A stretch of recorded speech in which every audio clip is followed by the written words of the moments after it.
All right. Shalom, shalom. Happy Sabbath to the 12 tribes of Israel. This is Brother Donnie here. And today we're getting into who is Satan. You know, it's a big topic. It's a big topic. Not even just in Israel, but just in the world, who is this great deceiver, right? The greatest deceiver, the one who deceived the whole world, right? This class is identifying who is Satan, who is that person, right? And this is going to be a two-part lesson. And this first part is mainly getting the understanding of who Satan is from reading through the story of Job. And through the second part, we can then see Satan all throughout the scriptures with the understanding of who he is and seeing if that same logic still applies. So like I said, who is Satan? Before we get into the lesson, let's go ahead and get some of these comments. See who's in on the lesson. All right. We have Brother Xavier first on. Hey, happy Sabbath to you, bro. Lord's will, all is safe from, the home state, Florida. It's not my real home state.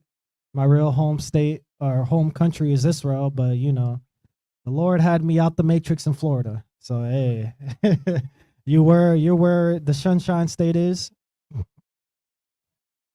Hello, hello. Oh, okay, we're back. So yeah, you're where the Sunshine State is. So yeah, Lord's will, you guys are enjoying that sunlight right there. Then we have Sister Yulia. Shalom to you, sis. Happy Sabbath in the building. Hey, shut up. We have my wife, Most High's World. Hey, shalom to you. And it is the Most High's World. Happy Sabbath to you. And like what she said, let's continue to strive for greatness. And that greatness is the commandments. That greatness is the good thing. The only thing that good is God. And that's because the only thing that's good is the commandments. So we got Sister Victoria as well. Happy Sabbath to you, sis. Sister Tamaya in the building. Happy Sabbath. Shalom to you. We have Brother Quell's Rib, Sister Destiny. Happy Sabbath to you, sis. Shalom, shalom. Brother Xavier's Rib, Sister Kayla. Happy Sabbath to you as well. All the way from Florida as well, with the whole family. Shalom to you, Brother Brew, Brother Decarius. Happy Sabbath to you. And we have sister or brother, shalom to you.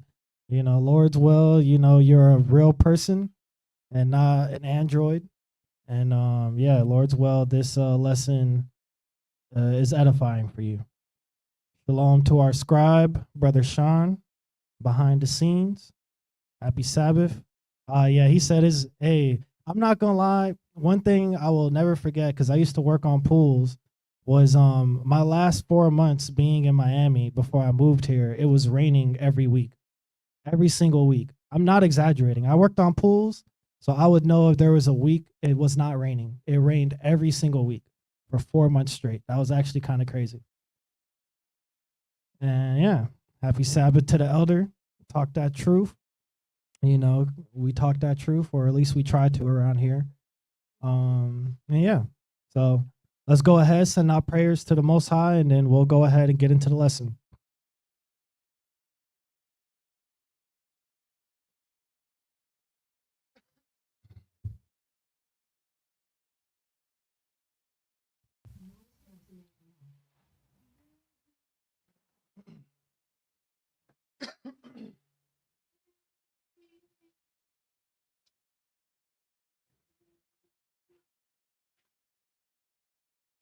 All right, Israel, blow trumpets.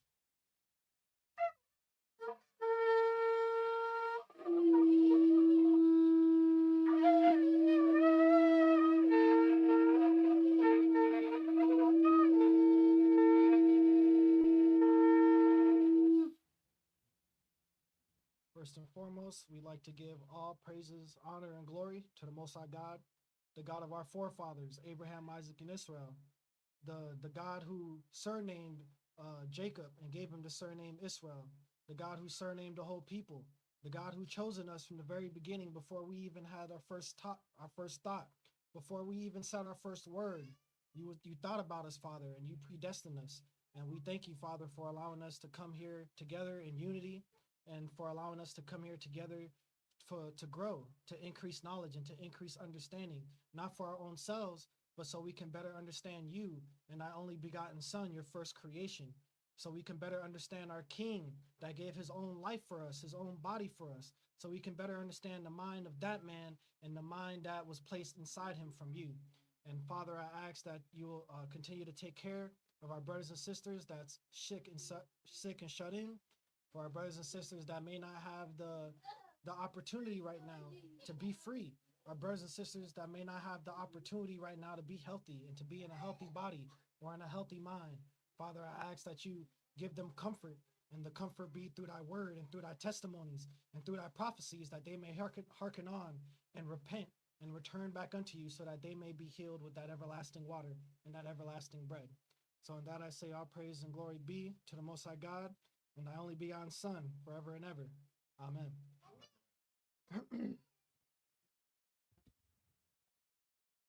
All right.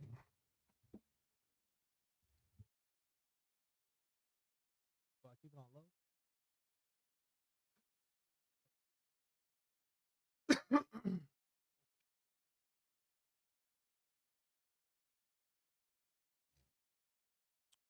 Okay, so like I said, who is Satan, right? Who is the devil? So the purpose of this class is to identify who Satan is according to the scriptures, using the story of Job as the foundation for our understanding.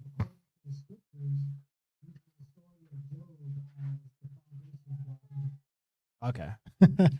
Hey, I was hearing myself double talk, I was talking to myself. But so yeah, like I said, the purpose of this class is so we can identify who Satan is, and so we can have a better understanding of who he is and how the Lord is using him, right? But before we get all into that, we're gonna go ahead and get some foundational scriptures. Let's get the book of Genesis, chapter 6 and verse 5.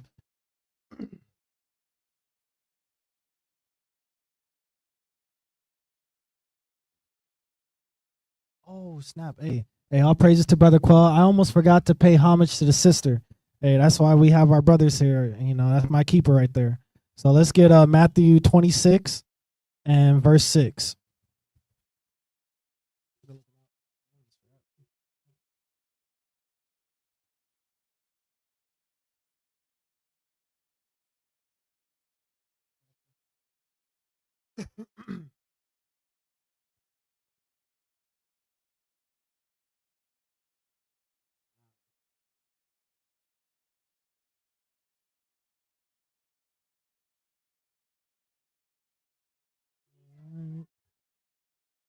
Yeah.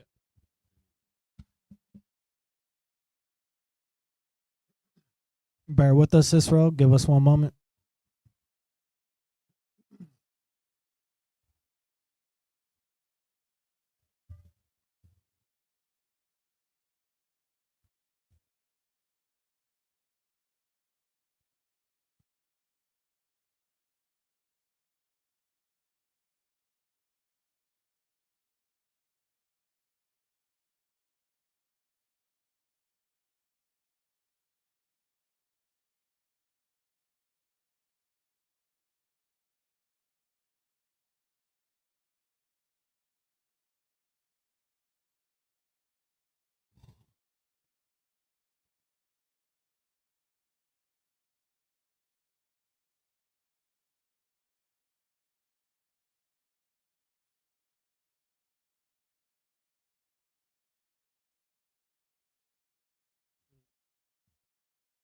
All right. All right. So give us a one in the chat if the sound and camera is good. Sorry about the technical difficulties. I just want to make sure that we are good. So give us a one in the chat if the sound and the camera's good. Okay, cool. So, like I said, let's go ahead and pay homage to that sister. Let's get Matthew chapter 26 and verse 6.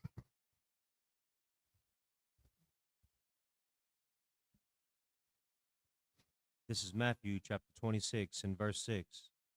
Now, when Jesus was in Bethany in the house of Simon the leper, there came unto him a woman having an alabaster box of very precious ointment, and poured it on his head as he sat at meat. But when his disciples saw it, they had indignation, saying, To what purpose is this waste?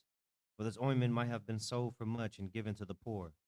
When Jesus understood it, he said unto them, Why trouble ye the woman? For she hath wrought a good work upon me. For ye have the poor always with you, but me you have not always. For in that she hath poured this ointment on my body, she did it for my burial. Verily I say unto you, wheresoever this gospel shall be preached in the whole world, there shall also this that this woman hath done be told for a memorial of her. Okay, so whenever we go ahead and we give out the the true gospel, we always make sure to pay homage to the woman that poured the ointment on the body of our Messiah, Jesus the Christ. And like I said, we're going to go ahead and get to our first scripture, which is going to be Genesis chapter 6 and verse 5. Okay, I know what threw me off. I forgot to read this before I prayed. And there, yeah. That messed up the whole flow. But don't worry, we back. So yeah, like I said, Genesis chapter 6 and verse 5. This is Genesis chapter 6 and verse 5. And God saw that the wickedness of man was great in the earth. What did he see of man that was great? And God saw that the wickedness of man was great in the earth. Nah, the good things of man. Saw that the wickedness of man was great in the earth. Read. And that every imagination of the thoughts of his heart was only evil continually. Now, only evil sometimes.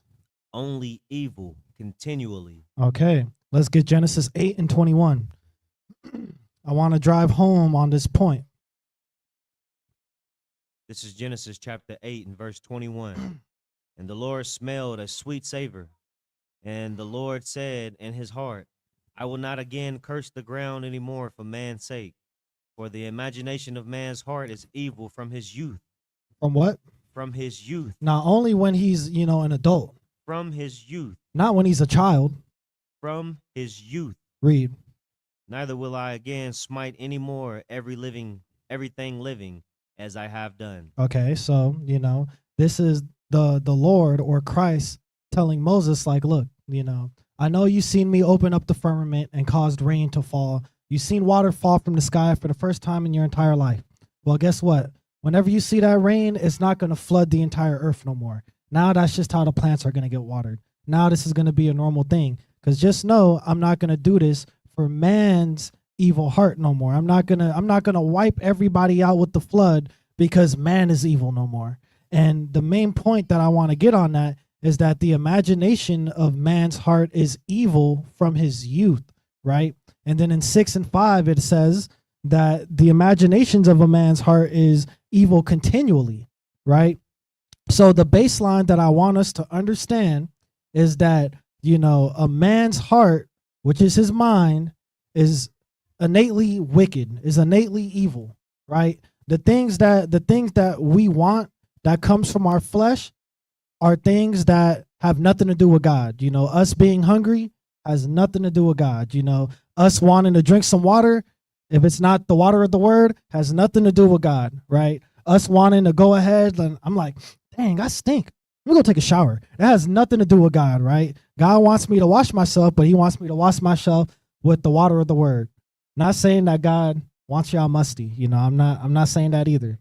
I'm just saying that at the end of the day, the things that we feel, the things that are physical to us have nothing to do with the Most High. And that's something that we need to understand before we go into Job. So let's go into Job chapter 1 and we'll read verse 6. Like I said, this is going to be a 2-part class. We got a lot to go into. So hopefully we can cover everything that needs to be covered today. This is Job chapter 1 and verse 6. Now there was a day when the sons of God came to present themselves before the Lord, and Satan came also among them. Okay, so I'm going to ask everybody this question here. Now it said, now there was a day when the sons of God came to present themselves before the Lord, right? Okay, so I want to ask in the chat, is the sons of God, is that like a spiritual, is that spiritual beings, or is that real people? Are those, the celestial angels we hear about that Elisha caused, to the captain to see, and he saw the angels of fire with the swords in their hand? Or are these people, and I guess to make it easy, put a 1 if you think it's a celestial being, and put a 2 if you think it's, real people alive on the earth. Okay, so Victoria said 1, celestial being. All right. Do we have anybody else? Anybody else? The sons of God. Okay, Christina says 2, so she thinks it's people. All right. Sister Tamaya, celestial beings. Okay. Brother Sean, he thinks it's people too. All right. And Sister Yulia, celestial beings. Okay. So this is the first part that we're gonna touch on. The sons of God, right? Let's go to Luke 3, because I don't want to give anything away. So let's go to Luke 3, and we'll let God explain, and I'll try to steer the ship. And we'll go to verse 23.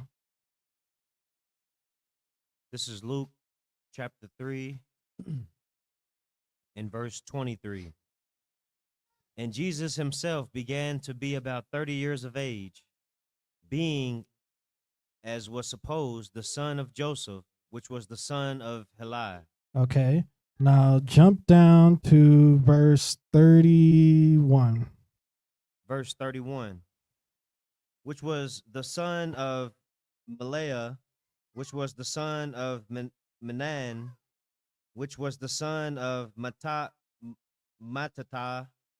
which was the son of Nathan, which was the son of David. Okay, so first in 23, we say, hey, there's this guy named Jesus, and Jesus was a descendant of this person, who was a descendant of this person, right? We know that Jesus' father on the earth was Joseph, right? His mother was Mary, right? And then we jump down to verse 31. This is still talking about the same Jesus and his descendants, because we're following along, right? And in verse 31, it says, which was the son of Malaiah, which was the son of Menan, which is the son of Matthiah, which was the son of Nathan, which was the son of David, right? And this is King David, right? This is one of the greatest kings to ever do it, right? Now, how do we know this is the King David that we know from the scripture? Let's get verse 32.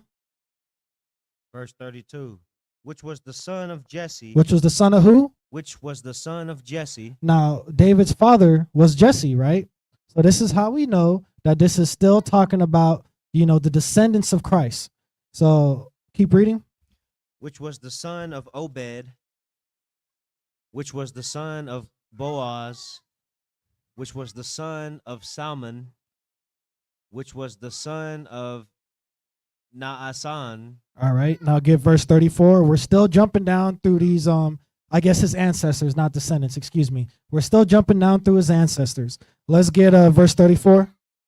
Verse 34, which was the son of Jacob, which was the son of Isaac, which was the son of Abraham, which was the son of Thera, which was the son of Nachor. Okay, so now we see which was the son of Jacob, the son of Isaac, the son of Abraham. In the prayer, I said, the Most High God, the God of Abraham, Isaac, and Jacob, right?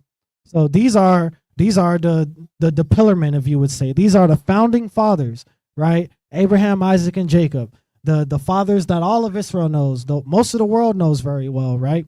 Well, these men, right, were ancestors to Christ when he walked this earth in a fleshly body. Christ chose to came from a bloodline of men, right, that he likened to. He created everything, and then he looked at everything. He was like, where will my inheritance be? Where will my lineage be?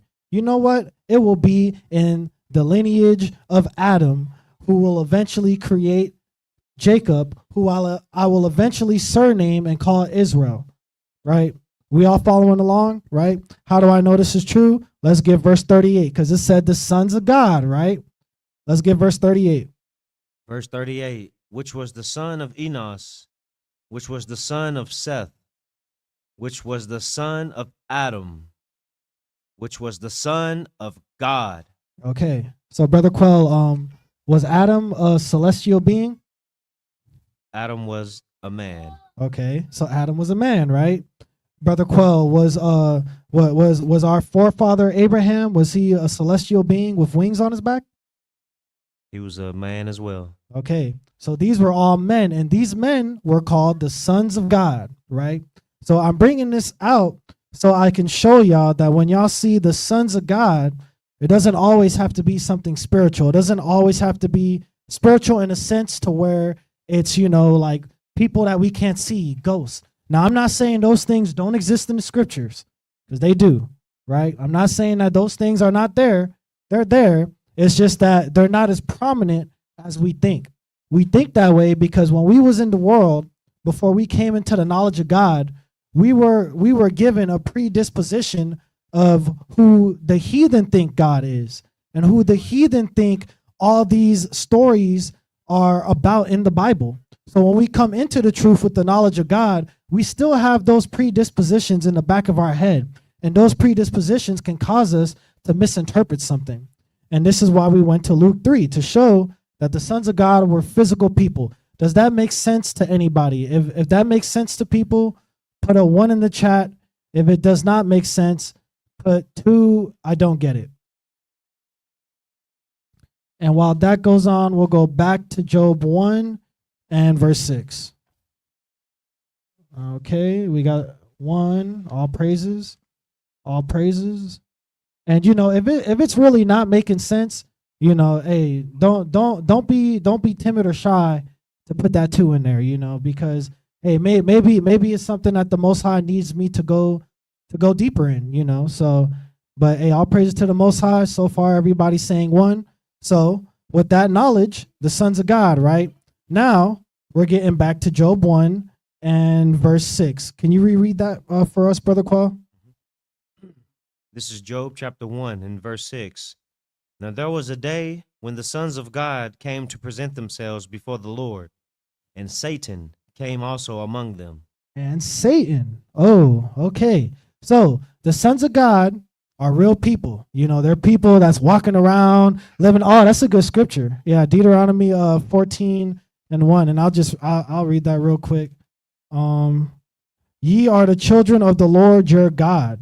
Ye shall not cut yourselves, nor make any baldness between your eyes for the dead. The main part, ye are the children of the Lord your God. That's why he gave us these commandments. That's why after he said that, he gave us commandments. He gave us rules, because God is like, if you're going to be in my house under my roof, you got to live under my rules, right? That's, hey, I know for every black person, that hit home, right? Then that's why, because we're the children of God. That's why we act that way, even though we're away from the commandments, even though we're away from God. We still have godly tendencies because we're his children, right?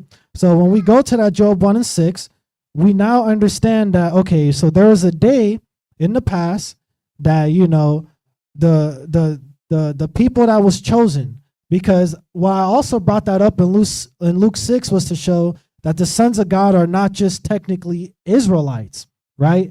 But the sons of God are the people that was chosen from Adam.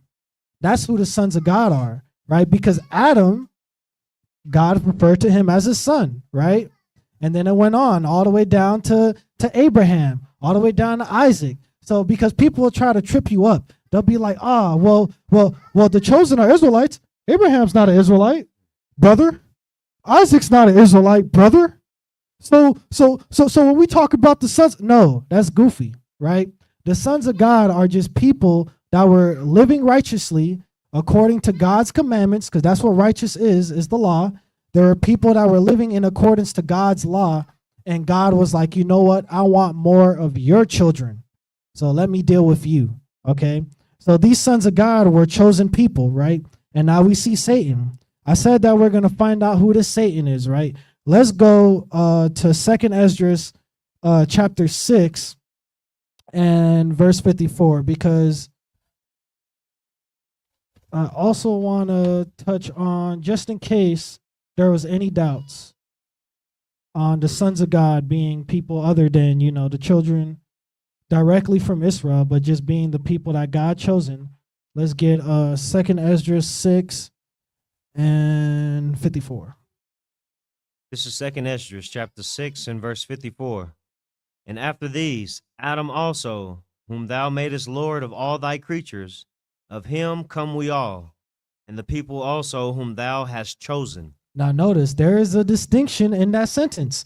He says, of whom come we all, and the people who you chosen. Let's get verse 56. Verse 56. As for the other people, No, as for everybody. as for the other people, No, as for the people that you chosen. as for the other people, Read. which also come of Adam, thou hast said that they are nothing. No, they are counted righteous. Thou hast said that they are nothing. God loves everybody. They are nothing, Read. but be like unto spittle, and hast likened the abundance of them unto a drop that falleth from a vessel. All right, so I'm going to ask y'all a question. This is a question that the elder had asked when he went over the scripture very early when I was in the truth. He was like, hey, if you guys are carrying a bucket of water and you're carrying this bucket of water and you see a drop of water come out that bucket while you're carrying that water, are you going to put the bucket down and get a turkey baster and try to get every drop of water that fell out that bucket, or are you going to keep going? Because if you're gonna do that, hey, I mean, shoot, you got to learn how to let things go. I'm not going to lie to you. It's not that deep. It's not that deep. That's why God used that comparison, because, hey, God looks at them like a drop of water that came from a bucket. You know, he's just like, oh, that drop, all right, they'll be okay, because I know my chosen, I know the people who were predestined are still counted for in this bucket, right? And then we have we have a scoffer here. God is a coping mechanism pushed on kids, so the adults feel better about pretending. What really is the truth is that the line of thinking that you have was actually pushed on when you was a child, saying that all of this doesn't make sense, saying that the Bible is written by so many people, saying that there's all these different translations, so everything gets muddied across the water. That line of thinking was pushed on you when you was a child. So when you got to an adult, now you feel as though as you know everything without actually having read the Bible yourself, having, read the source material. That's who I was. Hey, I was this person right here. I was literally that person. My dad is an educated man. I talk about my dad all the time. He was an educated man. My dad taught me how to think for myself. So what do you think, me as a kid, what do you think what I grew up thinking? I grew up thinking, oh, well, man, that shit's not real. Even if it is real, it's not going to be coming from that book. That's a book. That's fallible. That's susceptible to error, right? That's just words on a page. Meanwhile, I never read the Bible myself. Now I read the Bible myself, and I'm right here. I'm right here against this person right here scoffing at the word of the Lord. And that goes to show you how powerful the word is, right? And it's like the Lord saying, wink at ignorance. Oof. Is he? Yeah, Santa is in the imagination. That's who he's referring to. But anyways, so back onto the lesson, right? Everybody did come from Adam, right? Because, the only people that's alive are the people that came from Noah, right? Because God was like, you know what? You and your children are going to be the only people that's going to be alive after this flood. So, hey, everybody, all of us, we all come from Adam. But there's only a select group of people that is chosen from Adam. And those are the sons of God, right? So like I said, let's get back to that Job 1 and verse 6. And we'll read verse 7. Because it said, then Satan came among them, right? So let's get that verse 7. This is Job chapter 1 and verse 7. And the Lord said unto Satan, whence comest thou? Then Satan answered the Lord and said, from going to and fro in the earth and walking up and down in. Okay. So this Satan, the Lord was able to talk to, right? The Lord was able to talk to this Satan, and this Satan spoke back to the Lord, right? The Lord was like, man, Satan, what the hell? How'd you get up in here? Hey, where'd you came from, man? Satan's like, oh, you know me, man, from walking up to the highest point of the earth to going to the lowest point of the earth, from going to and fro around the whole earth. Yeah, man, you know how I do, right? Let's go to Second Chronicles 16 and verse 9, because this Satan is not a physical person. This Satan is not a different person that's talking to Christ.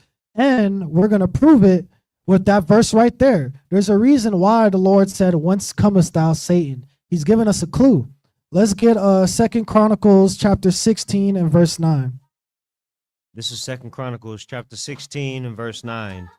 For the eyes of the Lord run to and fro throughout the whole earth. Now, throughout some of the earth, throughout the whole earth, read, to shew himself strong in the behalf of them whose heart is perfect toward him. Okay. So let's go back to Job 1 and verse 6. We're going to be doing a bunch of flipping. You know, I'm sorry, but hey, this is what happens. So we're going back to Job 1 and verse 7, excuse me, not 6. The Lord said unto Satan, "Whence comest thou?" And Satan said, "From going to and fro in the earth," right? Now, Second Chronicles 16 and 9 says, did it say the eyes of Satan run to and fro around the earth? Brother Quell, did it say the eyes of Satan? The eyes of the Lord. Okay, so the eyes of the Lord run to and fro around the earth, right? But Satan can do this too. He's a celestial being. He's a spirit. He's somebody, he's the adversary that is working for the Most High God in Christ. He is listening to their commands. So of course he's able to run to and fro around the earth just like Christ. He's a spirit. He's a celestial being. Let's go to Sirach 24 and verse 3. Because Satan said, hey man, I came from exploring the entire earth, right? He said going to and fro around the whole earth, walking up and down in it. What does that mean? He went to the highest point of the earth, then he went to the lowest point of the earth. Satan said he traveled the entire earth, right? Let's get Sirach 24, and we'll start at verse 3. This is Ecclesiasticus chapter 24 and verse 3. I came out of the mouth of the Most High and covered the earth as a cloud. Okay, so he said he came out of the mouth of the Most High, right? This is talking about Christ. When the Most High said, "Let there be light," boom, we have Christ, right? In Second Esdras, when it was talking about the creation and what was going on each day, before the first day, but before all the creation, started to take place, God said that a fair light was born. A fair light was born, and we know that wasn't the sun, because later on it said that the sun, moon, and stars were created for the lights, right? For the lights in the firmament. So that great light, that first light, was not the literal ball of the sun. That first light, when God said, "Let there be light," that was Christ. I came out of the mouth of the Most High and covered the earth as a cloud. Read. I lost verse 4. Yep. Was it 23? 24. Okay. Yes, sir. Gotcha. Verse 4. This is Ecclesiasticus chapter 24 and verse 4. I dwelt in high places, and my throne is in a cloudy pillar. Read.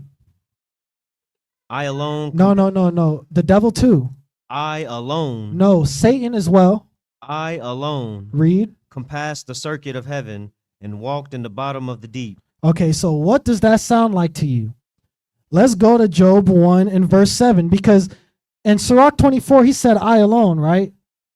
Because, I don't want to make sure I'm tripping. And he said, me and the devil, traveled the whole circuit of heaven, right? Christ said, "I alone," right? So when we go to Job 1 and verse 7. This is Job chapter 1 and verse 7. And the Lord said unto Satan, Whence comest thou? Then Satan answered the Lord and said, From going to and fro in the earth, and from walking up and down in it. Okay, so if this Satan is a different person, then that would mean Christ just told us a lie. If this Satan is a different person, then Jesus Christ told us a lie. And we know that's impossible, right? Let's go to Hebrews 3 and 13.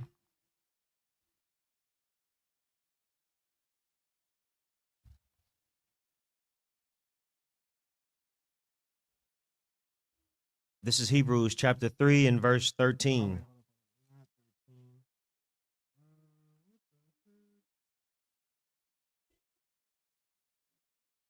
13. There you go. Hebrews 13 and 8. Excuse me. I had the wrong scripture in my head. Hebrews 13 Yep. and 3. And verse 8. Oh, verse 8. Yep. So, okay, here we go.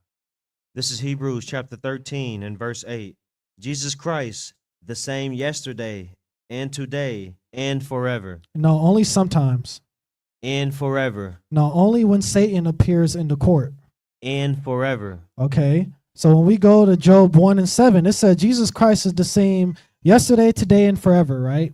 So that means Jesus Christ doesn't change, right? Jesus Christ is also the Word, right? That's John 1 and 1. In the beginning was the Word, and the Word was with God, and the Word was God, right? Not saying Jesus Christ is the Most High God, but the word God is also just a title, just like the word master, right? The word teacher, right? So in the beginning was the Word, which is Jesus Christ. And Jesus Christ said in the beginning, it was only him. Did he say Lucifer off of AMC from that TV show was there with him? Did he say Legion was there with him? No, he said I alone, only me. I was the one that traveled this entire earth. I was the one that looked through every nook and cranny of this planet because I created everything. I walked the highest point of the earth and I walked the bottom point of the earth. It was me, I alone. Is that making sense to everybody so far? Put a 1 in the chat if it's making sense and put a 2 if it's not making sense so far. Because again, Satan said in verse 7, hey, I came from traveling to and fro around the earth, right? He said, I came from walking up and down in the earth, right? Now, 2 Chronicles 16 and 9 says that the eyes of the Lord roams to and fro around the earth. Sirach 24 and 5 said, I alone compass the circuit of heaven. To compass something means you traveled the whole thing. He said, I alone. No one else had did this, right? And if we go by the scriptures, and the scriptures say, you know, Jesus Christ doesn't change, or that it's impossible for God to lie, Romans 3 and 4, right? We should have went there, but hey, there you go if you want to look for it, right? At the end of the day, if God doesn't lie, then what we need to do is if we're thinking something that goes against what God says, we are coming into a crossroads now to where do I trust?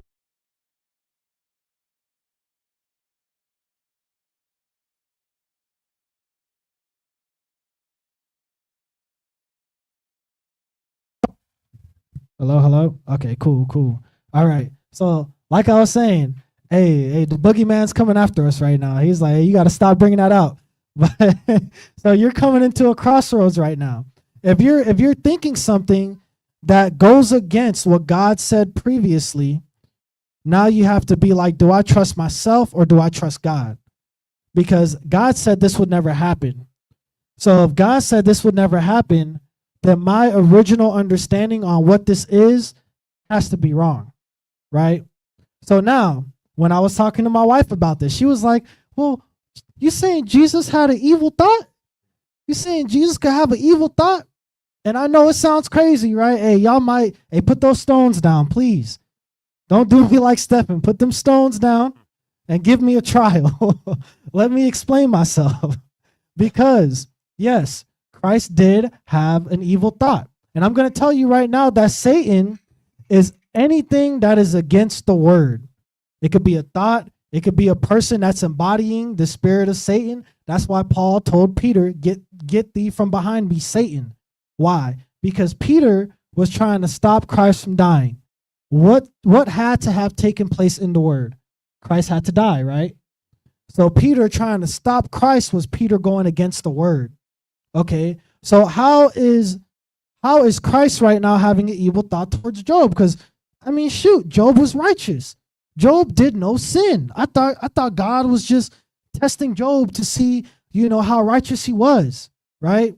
But again, if what you understand goes against what the Lord said previously, you have to throw it out. That means you didn't understand it correctly, and that's okay. Let's go to verse 8, because again, hey, the Lord is talking to Satan, right? Verse 8. Verse 8. Jesus Christ, the same yesterday. And to my bad. In Job. Job. Yeah, my bad. We're in Job 1 in verse 8. My bad, Israel. I'm moving too fast.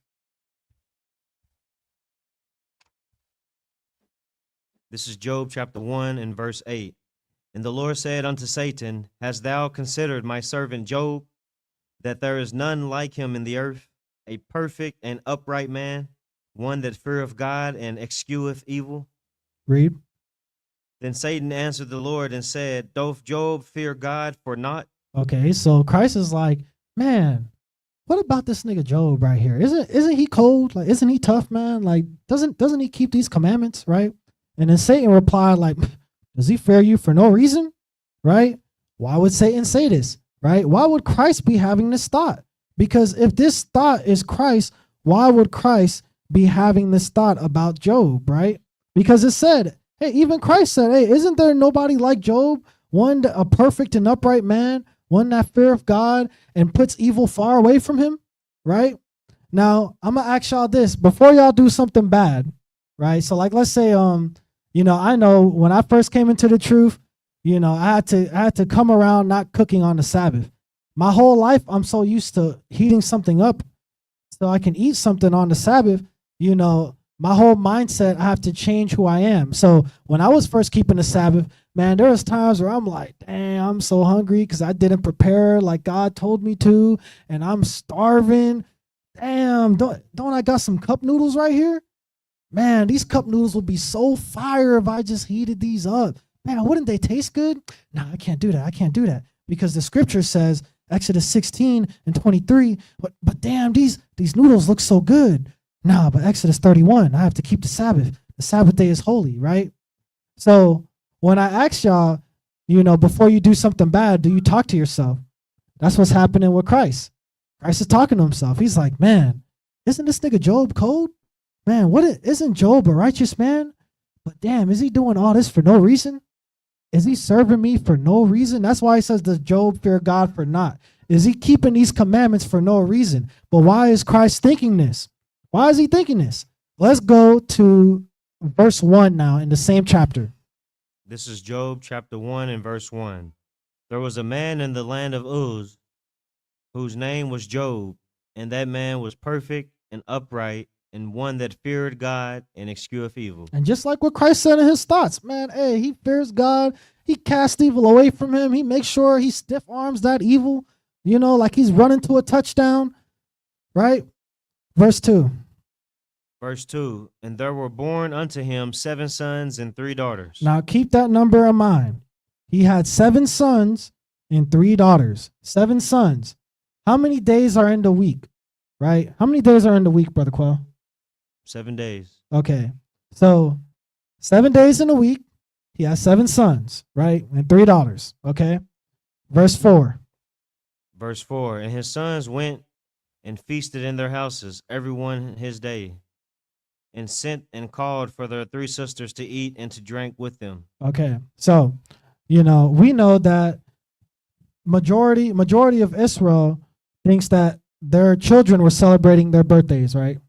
They use this because it's like, oh yeah, it said everyone his day and sent and called for their 3 sisters, right?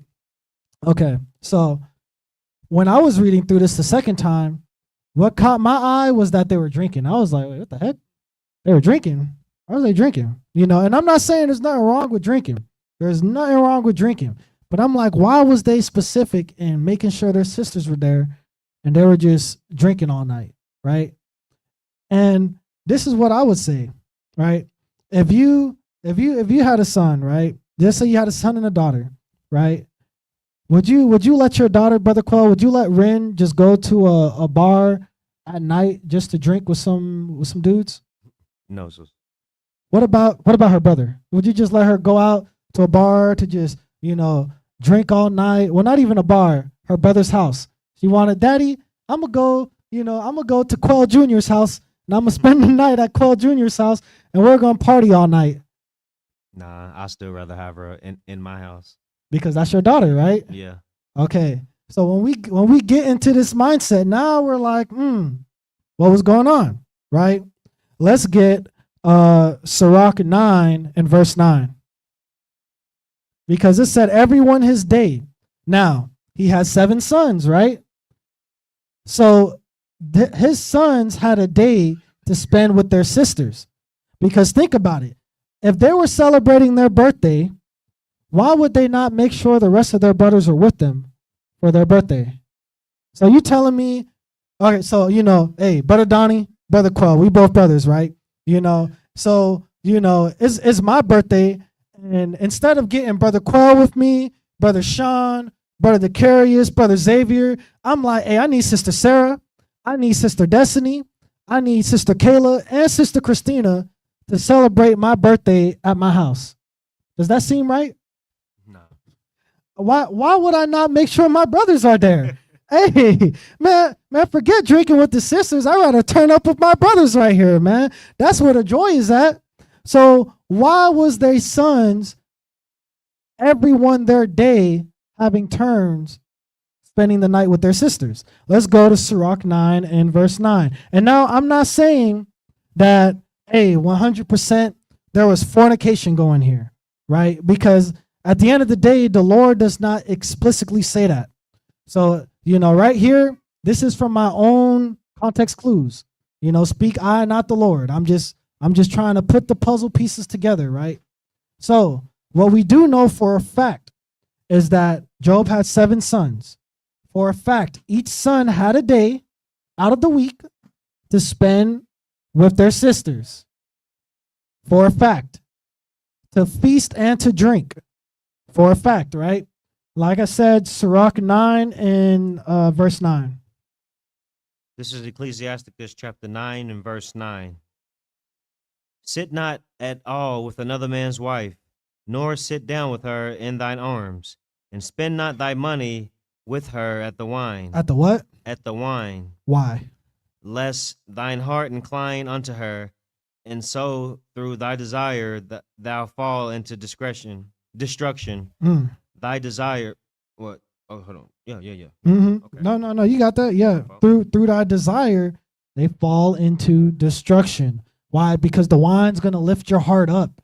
Your heart is your mind. It's gonna get you out of thinking clearly. That's why in 1 Peter 5 and 8 or 9 it says, "Be sober, be vigilant," because the devil is as a roaring lion, right? Who is the devil? Your mind. If you are out of your mind, if you are high all day, if you are drunk all day, then how the hell can you battle the devil, your mind, when your mind comes in with these evil thoughts? It's Day of Atonement. You wasn't studying. The devil is coming in. Hey man, I know you smacked that joint before the fast, man. Aren't you hungry? Them Little Debbie cupcakes look real good, don't they? Be sober, be vigilant, right? Even sober-minded, as in just thinking clear. If you're not sober on the word and you're getting drunk off the different doctrines, the different garbage that's out here in the world, then how are you going to fend off those thoughts of, what if you aren't an Israelite?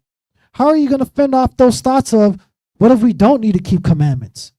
How are you going to fend off those thoughts of, what if the heathen can be saved, right? If you're not sober, if you're not locked in, well, guess what?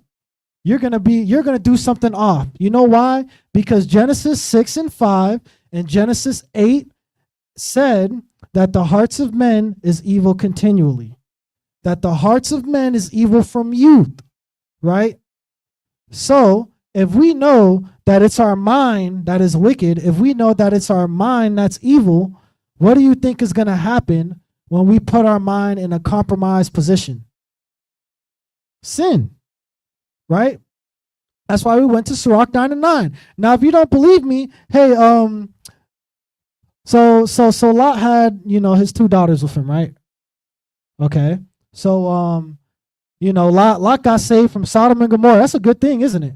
Man, that's a fantastic thing, man. Hey, if the Lord was about to send the nuke on where we're at right now, and the Most High came to us and was like, "Hey, brothers, get y'all ass up out of here." Hey, we get up out there and we see the nuke and we're at a safe distance. Like, oh shoot, hey, that's great. What are we gonna be doing? We gonna turn up, aren't we? We gonna turn up. We gonna party. Hey man, hey, get the Woodford out, man. Get the tequila out, man. Get the Don Julio out. Right? We're gonna party. Didn't Lot party? Didn't he have a good time? Mm-hmm. Okay. So what happened when Lot got drunk with his two daughters? He had a little bit too much fun. We got Moab and Ammon, didn't we? Yeah. Okay. So when we go to Job 1, right? We go back to Job 1 and verse 4. And when it said his sons went in and feasted in their houses, everyone his day, right? His day, and sent and called for their 3 sisters, right?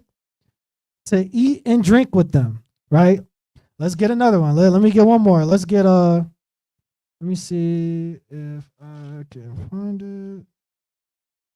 Okay, let's go to 1 Peter 4 and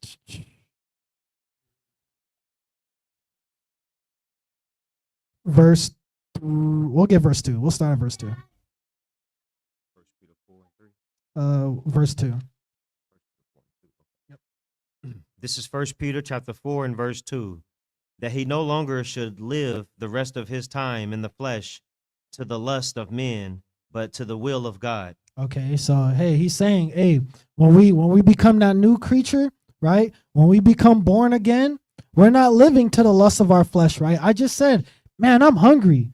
God don't give a damn about that. That has nothing to do with his commandments. Dang, man, I want some better clothes, man. Hey, this shirt got a hole in it. That has nothing to do with God, right? Nothing to do with God. Dang, she got some. Oh man, what was her name again? Halle Berry. Damn, hey, she tough. That has nothing to do with God, right? Man, I want to turn up today, man. Oh, today was a great day. Man, it's Friday too, the Sabbath tomorrow. Man, let's turn up. Let's go ahead, turn up and drink. That still has nothing to do with God. These lusts of the flesh that we have nothing to do with the will of God, because the will of God is us denying the lust of our flesh. The will of God is us denying. What do you think that fasting is? Man, you don't think I want to eat something on Day of Atonement? But I'm like, you know what? I want the will of God. I don't want my own will. I want the will of God. So you know what? Even though my stomach is like, nigga, what are you doing? I'm going to still fast, and I'm going to hold true to this fast till God said I can eat, right? Why? Why do we want to live this way? Verse 3. No, you good. This is 1 Peter chapter 4 and verse 3. For the time past of our life may suffice us to have wrought the will of the Gentiles. Okay, so it's like, hey, before we would have been happy just living like the dogs, man. We would have been happy just living like the animals. Read. When we walked in lasciviousness, lust, excess of wine. Excess of what? Excess of wine. Read. Revelings, banquetings. Wait, what is that word? Banquetings. What? Banquetings. Yeah. Okay, so excess of wine, banquetings. Okay, interesting. and abominable idolatries. Okay, let's go back to that Job 1. Because man, why? Just like what my wife said, why would Christ have an evil thought towards Job? This is Christ, the greatest man to ever live. And I'm not saying this satirically. This is the greatest man to ever live, right? This is Jesus the Christ. But why? It was a good question. That's why I keep bringing it up. Why would he have an evil thought towards Job? And when my wife said that, I was laughing. And she was like, why are you laughing? Why are you laughing? I wasn't laughing because I was laughing at her. I was laughing.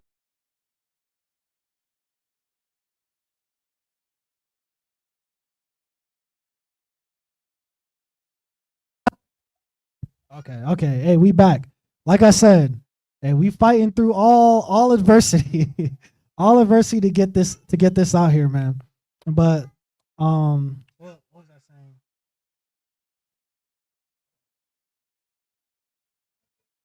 Oh yeah. Thank you. Yeah, I was laughing not because I was like that was a dumb question. I was laughing because I thought the same thing too, and that's why at first I thought I was wrong. I was like, oh man, maybe I'm bugging. I'm like, oh man, maybe I'm tripping. I don't think I know this. So, I was like, hey, I'm gonna come back at it fresh. I'm gonna come back at it, fresh mind. And then I came back and then, I was like, okay, maybe I'm not crazy, right? Just a little crazy, just not all the way there. But like I said, why would Christ have this evil thought towards Job? So when we go back to Job 1, and you can reread verse 4 from the top. This is Job 1. This is Job chapter 1 and verse 4.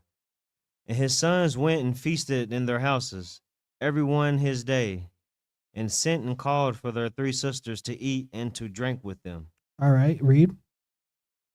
And it was so, when the days of their feasting were gone about, that Job sent and sanctified them, and rose up early in the morning, and offered burnt offerings according to the number of them all. Why did Job do this?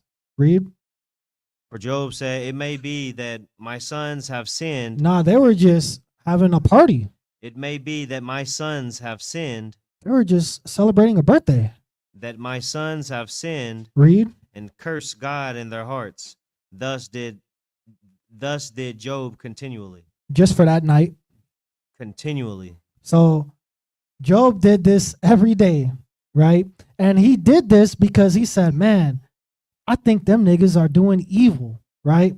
Now, it said that he sent and sanctified them, right?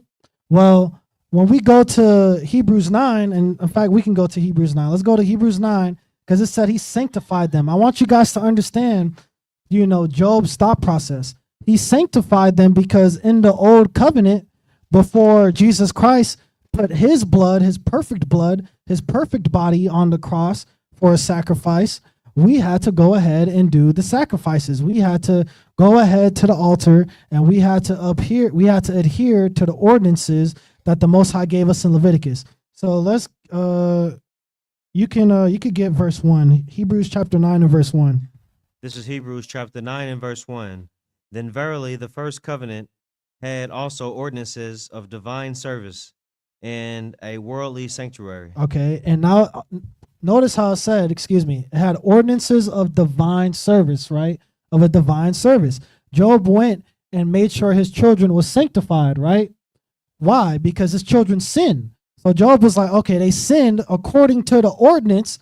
I have to sanctify them. I have to make sure that I get these offerings up to sanctify them and cleanse them for that sin. But notice it said Job was doing that continually, right?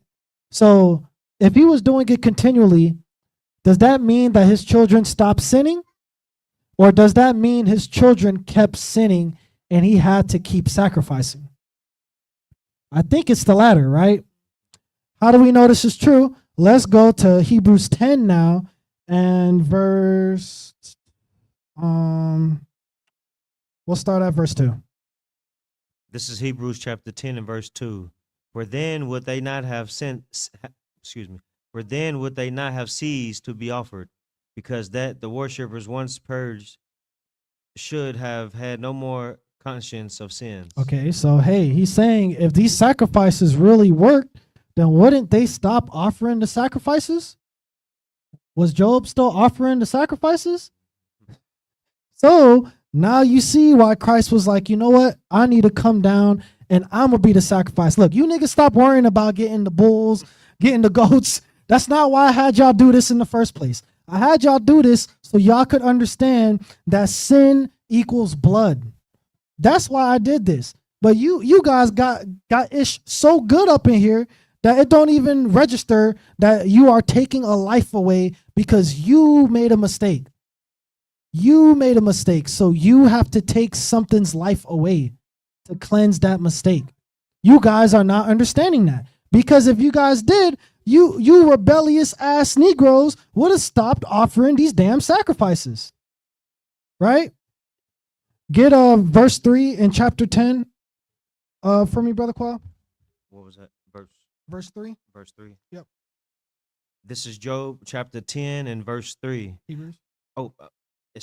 Hebrews chapter 10 and verse 3. But in those sacrifices there is a remembrance again made of sins every year. Nah, just, once. Again made of sins every year. Okay, so continually, right? Just like Job had to offer sacrifices continually. Now, let me not say Job had to offer these sacrifices, because that's not what Job did wrong, right?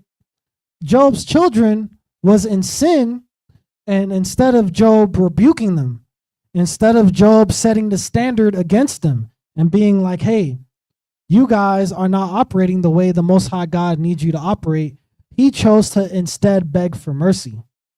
Now, the scriptures tell us that, hey, the mercy window is only so long. Christianity will tell you, hey, you got mercy forever. Well, let's see how forever is once that sky cracks open and you see fire raining down and you on fire and you're like, and you can feel the pain. Let's see how everlasting that mercy is, right? Everybody has a window on their mercy, right? Job's children's window was gone. It was closed up shut, boarded up. The Lord put nails on it. He put hurricane shutters on top of it. The Lord made sure that window was gone. And instead of Job setting the standard and being like, look, getting the whole church here, I think my children is in sin. Didn't he say he thought his children was in sin? So if he thought his children was in sin, why would he not do this? Let's go to Deuteronomy 13 and verse 6. And hey, this is in our Ezra plan. Deuteronomy chapter 13 and verse 6.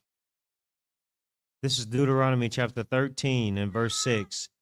If thy brother, the son of thy mother, or the son, or thy son, or thy daughter, or the wife of thy bosom, or thy friend, which is as thine own soul, entice thee secretly, saying, let us go and serve other gods, which thou hast not known, thou nor thy fathers. Verse 8. Verse 8. Thou shalt not consent thou shalt not consent unto him, nor hearken unto him, neither shall thine eye pity him. No. Give sacrifices. Neither shall thine eye pity him. Beg for mercy. Neither shall thine eye pity him. Read. Neither shalt thou spare, neither shalt thou conceal him. All right. So what did Job need to do? Verse 9. Verse 9. But thou shalt surely kill him. Thine hand shall be first upon him to put him to death, and afterwards the hand of all the people. Now, did Job do that? Did Job gather all the people and tell all the people, hey, I think my children is in wickedness. Let's go ahead and judge this matter. Let's search it out. Did a trial take place? Did all the brothers come and seek out the matter and was like, you know what? Yeah, they're in sin. We got to stone them. Job, here you go, man. That's for you. Did that happen? No, right? What did Job do instead? Job pitied them. Did he not? God literally said, neither shall thine eye pity him. So now when we go back to Job 1, right? I said we're going to be doing a lot of flipping. And we go back to Job 1, right? And Christ said, doth Job fear God for naught? Now it makes sense. Why did Christ think this? Because he's like, is this nigga doing all this for no reason? Why is this guy with the fringes on? Why is he keeping a Sabbath? Why is he keeping the Passover? And his children is getting freaky in the house. What is going on?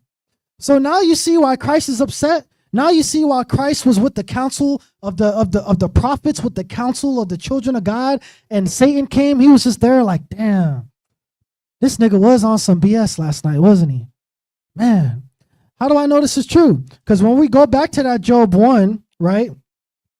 And verse 5 is Job trying to ask reconciliation for his children, right?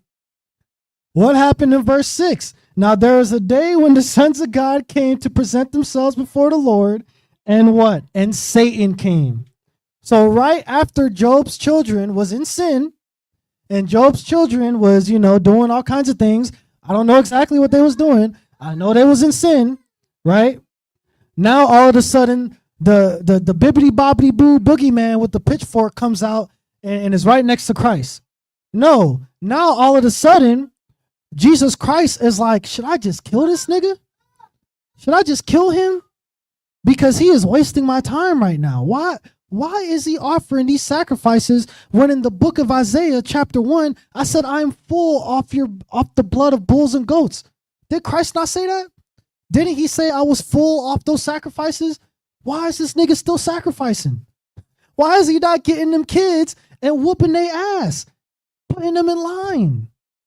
Why did Christ give Abraham the promise? He said, for I know Abraham and that he will teach his children to keep these commandments. That's why he gave the promise to Abraham, because he knew Abraham would get his kids right. And if Abraham's kids is right, their kids' kids is going to be right. And it's going to be a cycle of godliness. That's why we have the lineage of God. That's why we have the sons of God. That's why there's more than just one son of God. That's why God has children, because God chose the righteous to populate, right? So when we go back to that Job 1 and we see that Satan came to the Lord, we now understand that this Satan came to the Lord because Job did not exercise judgment. Instead of judgment, Job gave mercy when he was supposed to remove the evil from his congregation, right? Let's jump down now to verse 9 in Job 1. This is Job chapter 1 and verse 9. Then Satan answered the Lord and said, Doth Job fear God for naught? Read. Hast not thou made an hedge about him, and about his house, and about half that he have, and about all that he hath on every side?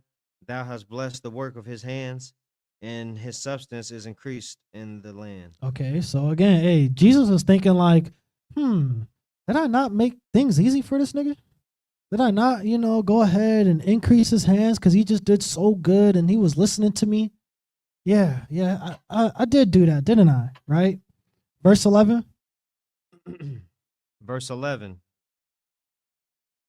But put forth thine hand now, and touch all that he hath, and he will curse thee to thy face. But if I take everything away from this Negro, I know he's going to curse me. Because look at his children. Look at how evil these children are. They're cursing me to my face right now, thinking that they're doing things in secret. Do they not know that my eyes run to and fro around the earth, seeking who is righteous, who is perfect? Well, I can clearly see his children is in sin right now. And Job is enabling that sin. He's enabling that wickedness. Maybe it's because I made things too good for him, right? Because I bet if I take everything away from him, he's going to curse me. But remember, I said Satan is anything that's against the word, right? Didn't Job's wife tell Job to curse God? And Job said, you sound like a foolish woman. He said, you dumb, and you can finish the rest, right? So that thought that Christ had where he was like, if I take everything away from him, he's going to curse me. That thought was Satan, because literally in the word, in the scriptures, Job did not curse God. This thought that Christ had of Job being Satan, I said Job being Satan. This thought that Christ had being Satan towards Job happened because Job was in sin. And Job been perfect for who knows how long Job been doing his thing, right? And it's just like if you have that one kid that's just the model student, it's the best kid, and he finally does something retarded. You're gonna be like, damn, wasn't this the smart one? Isn't that what you're going to be like, Brother Quell? Aren't you going to be like, man, wasn't you the smart one? Yeah. He was supposed to be different, man. What the hell? You doing the same things that Adam's descendants was doing. That made me flood the earth. You're doing the same thing, man. So he's having those thoughts, right? And that's why those thoughts were Satan, because at the end of the day, Job's character was predestined. Job was predestined to be that righteous man. And Christ knew this, right? But at the end of the day, Christ still had to experience all of these things, right? It's just like, it's just like what I told my wife. I was like, look, if you go to university to be a mechanical engineer, you go to a university 10 years, you're a mechanical engineer, right? You've been in school for 10 years to be an engineer. You got the highest level of education you can get in that field. They take you, you go to a Toyota plant, and they give you a torque wrench, and they're like, all right, bro, put that engine together. Are you going to be able to know how to put that engine together? I mean, but you had 10 years of experience, though. You had 10 years being in the university. But it's different when you're on the job. That's what God is doing for Christ. You see, one thing that we forget is that Christ is not on the God seat yet. Unless I'm tripping. Am I tripping, Brother Quell? Because that's why Christ doesn't know exactly when the end is going to come. He doesn't know when it's going to come. He might know what it looks like because the end was declared from the beginning. So Christ might have went through the university for 20 years, but Christ never was on the job. Now God was like, okay, I need you to be on the job now. Go ahead, do this. Create the lights, create the firmament, do this, create the waters, put animals in those waters. This is how I want the animals to be. Create the people, create them this way, right? Now Christ is actually doing the work. God's like, you know what? Now go live with the animals. Go ahead, live with them. I want you to see how they are. I told you what they were going to be like. I want you to experience it now. So even though Jesus Christ knows these things, even though he knows Job is a righteous man, Christ is still hurt. He's like, dang, what the hell? I knew you wasn't going to, be bold and rebuke your children, but I can't believe I'm seeing it though. Is that making sense to everybody? Like, put a 1 in the chat if that makes sense. Put a 2 in the chat if you're like, Brother Donnie, you going crazy. Jesus Christ can never have a bad thought. I don't know what you're talking about. Jesus Christ can never have a bad thought, right? Put a 2 in the chat, or put a 1 if you understand, right? Because Christ right now is actually going through the job, right? He went through the university, 20 years, got the highest score. Now God is like, okay, I need to see if your academics translate to real life. Let's go ahead and put you in the actual workforce, right? Right. Let's go and get let's get Matthew 4, because before we move on, I want you guys to really understand that Satan is a thought that Christ had that was against the prophecy, that was against what was predestined. Because if Christ really thought Job was nothing at that time, when he was communing with himself, when he was talking to himself, that's what that Satan is. He's talking to himself. He's having that conversation.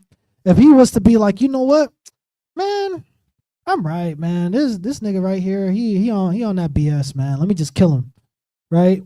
That would go against what was predestined, right? Because the Most High God told Christ, these are the people that is predestined. These are the people that you will see at the end. These are the people that will be a part of your government, right? So if Christ is thinking like, you know what, let me kill this guy, well, hey, that means Christ is having a thought that's against what's prophesied, just like what happened in the wilderness, right? Moses went up that mountain. He was talking to Christ, and then Christ was like, hey, man, hey, you better go get them because they on some BS down there, right? You better go get them. Moses went down. He said, what the hell? Y'all worshiping Moloch? What? And he broke the tablets, right? He's like, man, you dumb Negroes. Did you not just see what the Most High God can do? And you dancing around a bull made of gold? And then what did Christ said when Moses went back up that mount? He was like, hey, man, I'm just going to start with you, man. We just going to start it with you. Because all them other guys right there, they got to go, right? Again, this is showing that even Jesus Christ, the greatest man to ever live, can have a bad thought. And this is what makes Jesus Christ the greatest man to ever live. It's not because Jesus Christ never had a bad thought. It's not because Jesus Christ never been tempted. No, it's because Jesus Christ has been given the same mind that we have, but he overcame it. That's why he has the key to the bottomless pit. It's like what Brother Xavier told me, right? That's why he's the key, because Jesus Christ is the only man that can overcome the mind. Why you think Esau loves the mind so much? Why they study the mind? Why they try to see where your memories go? Because that's what the spirit is. That's the spiritual. You don't have a mind and a soul. Your soul is your mind. If we did a Freaky Friday and my mind went into Brother Quell's and Brother Quell's mind went into me, we'd be completely different people. I'm no longer Brother Donnie. I'm going to talk different. My demeanor is going to be different. I might end up standing like I'm 6'2", right? That's because our souls have been swapped. Your soul is your mind, right? That's your character, right? And Christ he was able to overcome all of that, right? Christ's will is unbreakable. Nothing can take Christ off his square. Christ felt the same things we felt and never acted on them. That's more powerful than if Christ never felt a wicked thought ever. That's more powerful. Just like when he came in the flesh and did all the things that we did in the flesh, but still never sinned, that makes him more powerful. Christ is showing us, look, I know exactly what is going on in your head because I have the same thing too. So this is how you overcome it. By the character that my dad put inside of me when he said, let there be light. By the character that was developed when I went through that Most High God's university. And the Most High took me under his wings so I could be just like him. That's why I'm going to be in the God seat. Because only me, has the will to overcome the minds that's been given to all of y'all. And that's why when he created everything, he said, dang, the hearts of men is evil continually. Because, hey, the mind is the devil. Like I said, Matthew 4 and verse 1.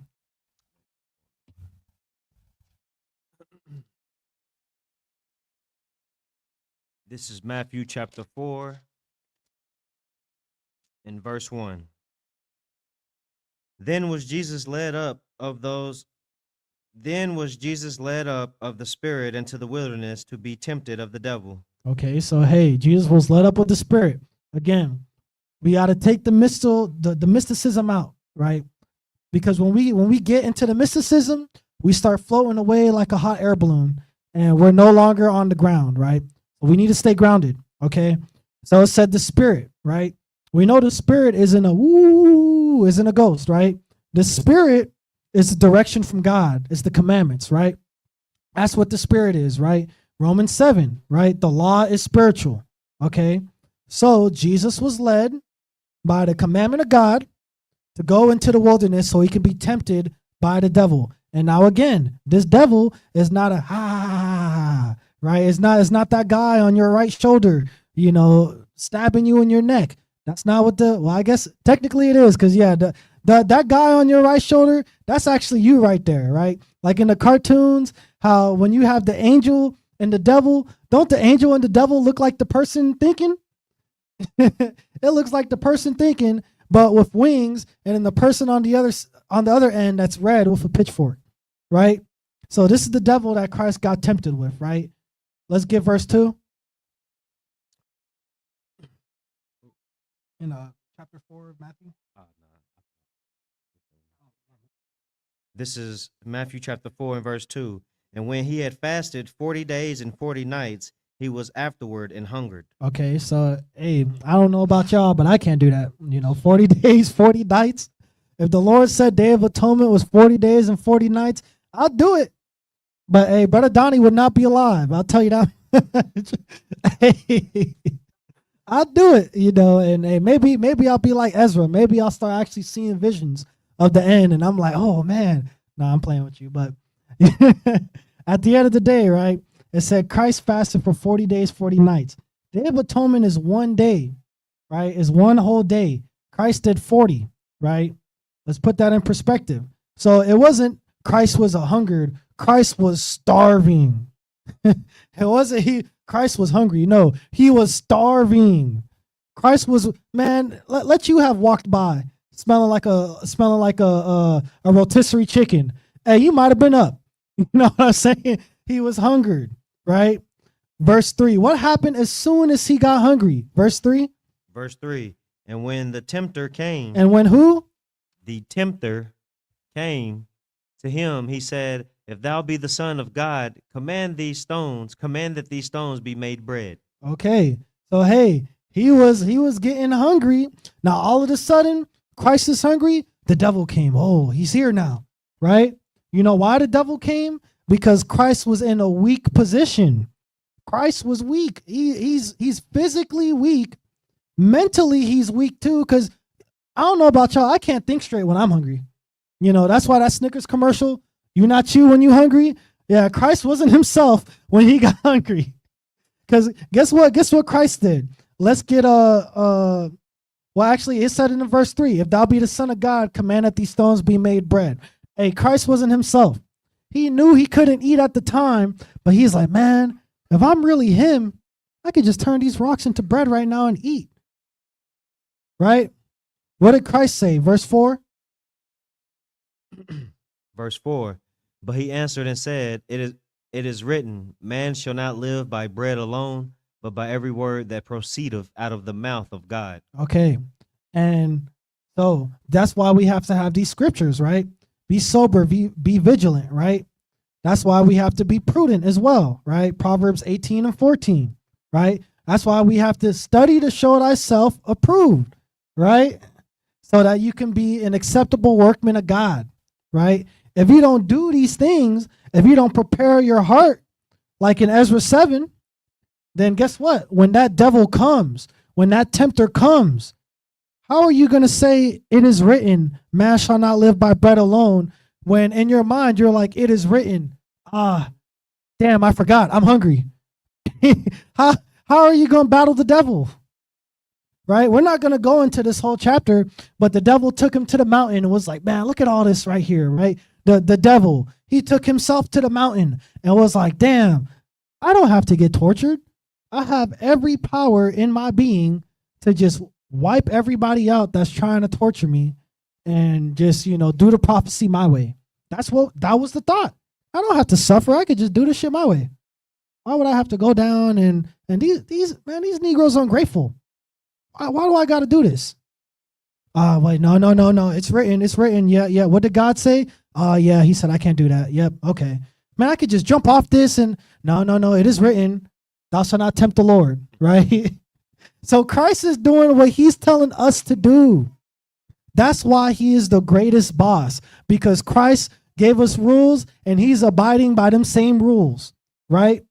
Well, whenever we at work and we see the manager and the manager is like, you guys got to do this. You guys got to clean up and do this. And we look at the manager and he don't do ish all day. Do we respect him? No. We're like, man, F that Negro right there, man. He don't know what he's talking about. He don't know what it's like. That's literally what we would say. He don't know what it's like. That's what we could say to Christ. Man, you don't know what it's like. Christ, but you don't know these thoughts, how powerful they are. Christ is like, Negro, I do. I have the same mind, the same tempter, the same Satan, because that is your mind. That's why Christ said the hearts of men is evil continually. Now, like I said earlier in the class, we call Satan the great deceiver, right? Again, I was never a Christian, so, I don't know if that's what they say for real, but from what I heard growing up, I heard that Satan is the great deceiver. Y'all could tell me if I'm wrong, like, Brother Donnie, he was called something else, But from what I heard he was the great deceiver, right? That's what I always heard, right? Let's get Jeremiah 17 and verse 9. And some of y'all already might know where I'm going with this, because it said Satan was the great deceiver, right? He is the great deceiver. He's the one that lies, right? Let's get that Jeremiah 17 and 9. This is Jeremiah chapter 17 and verse 9.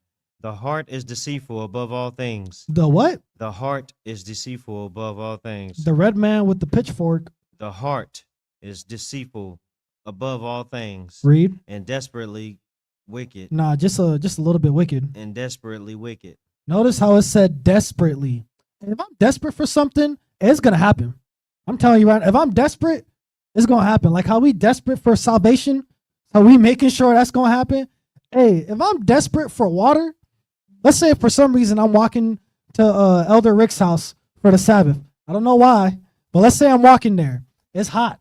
It's 90 degrees out. I'm coming in there desperate for water. I'm going to be, hey, Elder Rick, please. Hey, I need some water, man. I'm about to pass out, right? I'm desperate for water, right? If you've been at work and you, for some reason, you have a bathroom break. It was like this when I worked on the beach, and you can't just go use the bathroom right away, right? When you get that bathroom break, you are desperate to use the bathroom. I'm doing the hoppy dance and everything. I'm running to the toilet, man. I can't wait to pee, right? You're desperate, right? So it said that the heart is desperately wicked. So meaning your heart is gonna think of all kinds of maneuvers and counters and blocks and redirections to get you to sin, because your heart, your mind cares about your body. Your body does not care about God. Let's get Romans 9, because I said it's your mind, right? Let's get Romans 9 and hold up. Give me 1 second. 1 second. Romans 8, my bad. No, you can go. Yeah. Yeah, shalom, Israel. Sorry. Hey, my brother's cooking right now, but I gotta jump in on this. I was gonna stay quiet for the whole class, but sorry, I wasn't allowed to. I want to get to Jeremiah chapter 4, verse 22. I want to read this really quick. As he's going into our hearts and our minds being desperately wicked, and he's talking about how Satan is a great deceiver and all of these things, right? And I'm hoping I'm not stepping on toes. No. This is a good script. Aye. Okay. Jeremiah chapter 4, verse 22. For my people is foolish. They have not known me. They are sottish children, and they have none understanding. They are wise to do evil, but to do good they have no knowledge. Now, this scripture is explaining how the Lord is really saying we are all giving in to what is desperately wicked. We are, and how he was saying, hey, if I'm desperate for some water, I'm going to make it happen. I'm going to think of all the counters. I'm going to find all the reasons. I'm going to get in that house. I'm going to do whatever I need to do. The same thing when we're referring to how if we really want to keep these laws, we're going to find a way. We're going to do the things that God tells us to do. Remove the wicked people. Remove us from the places that can actually get us in trouble. Not watch the TV shows that can affect us, because evil communications corrupt good manners. These are all the things you do when you are desperate to get somewhere. You're going to position yourself with the wisest people in the scriptures on the planet, which is also why I believe a lot of people are desperately wicked. They look for people that can condone their foolish behaviors and find a camp that goes along with what they do, instead of actually finding something that goes along with Christ. When you're desperately righteous, you're going to find the closest thing to Jesus and connect to it. You're going to ride with it till the wheels fall off. See, this is being desperately righteous. So being desperately wicked, as he said, when you go into this scripture, the Lord says, my people have no knowledge and have no knowledge to do the right thing. Why? Because they're desperately evil. They want to do what makes them happy, what pleases them, but they don't want to do what actually is going to make them successful in the endeavors of the Lord Jesus Christ. So I love what he's going into, how he's explaining this, because this is actually true. Whatever you truly desire to do, you're going to accomplish. If you're desperately righteous, you're going to fight that desperately wicked demon. It's going to be a battle. It's going to be a fight to the finish. As it says in 2 Ezra 7, this is the condition of the battle. Every man must fight. Now, the ones that don't fight, they get ran over. They get stomped on. They're the ones that get walked over, like the children of Israel get laid down in Isaiah 56 or 57. One of them. I'll find it one day. Anyways, 59, I believe. Anyways, they're the ones that get walked over. And when we get walked over, then there's nothing we can do. We can't overcome. And when you can't overcome, then you're one of those people, he says, that suffers because you give in to the deceiver. The deceiver will catch you at a bad time, just like he just now explained Christ. And I love that Matthew 4. Christ he wasn't just, it says hungry, but it didn't really explain. He was starving, like you said. I think scientifically, 40 days is the max you can go for fasting. You actually will die if you exceed that. So he's at the point of starvation.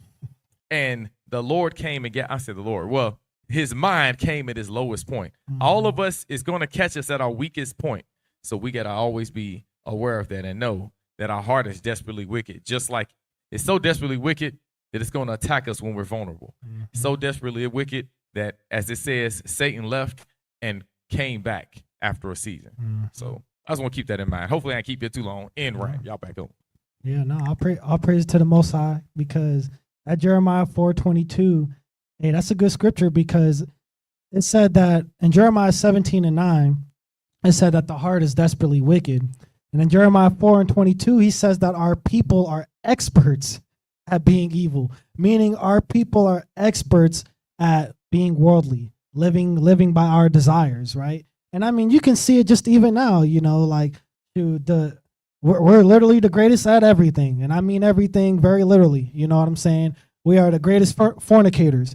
Look at Diddy. You know what I'm saying? We the greatest everything. You know what I'm saying? So we the greatest murderers. We're the greatest liars. You know, and that is because we are just so good at everything. When we put our minds to evil, we bring forth great evil, right? And like I said, I like how it also says they have not known me, because that is going into this right now. They have not known me, right? Because their mind is focused on the flesh, like what I said earlier, right? Let's get Romans 8 and verse 5. Romans 8 and verse 5. Yep. No, you good.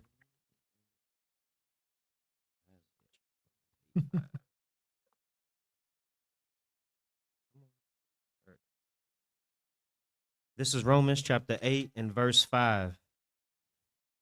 For they that are after the flesh do mind the things of the flesh, but they that are after the Spirit, the things of the Spirit. Okay, what does that sound like? That sounds like people barbecuing right now and we are not cooking. What does that sound like? That sounds like people at the mall right now, at Mall St. Matthews, buying clothes, buying food, and we're here right now buying into the Word of God, right? That's what that looks like. If we mind the things after the flesh, we're going to do fleshly things. If we mind after the Spirit, we're going to mind after the commandments, after the will of God, right? And notice how it said mind, right? Mind. Verse 6. Verse 6. For to be carnally minded is death. No, that's life. But for to be carnally minded is death. Read. But to be spiritually minded is life and peace. Verse 7. Verse 7. Because the carnal mind is enmity against God, for it is not subject to the law of God, neither indeed can be. Okay. Just like Satan.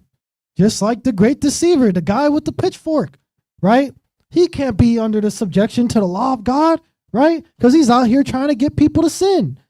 Well, yeah, that's your mind. That's not no celestial being or anything. That's your mind, right?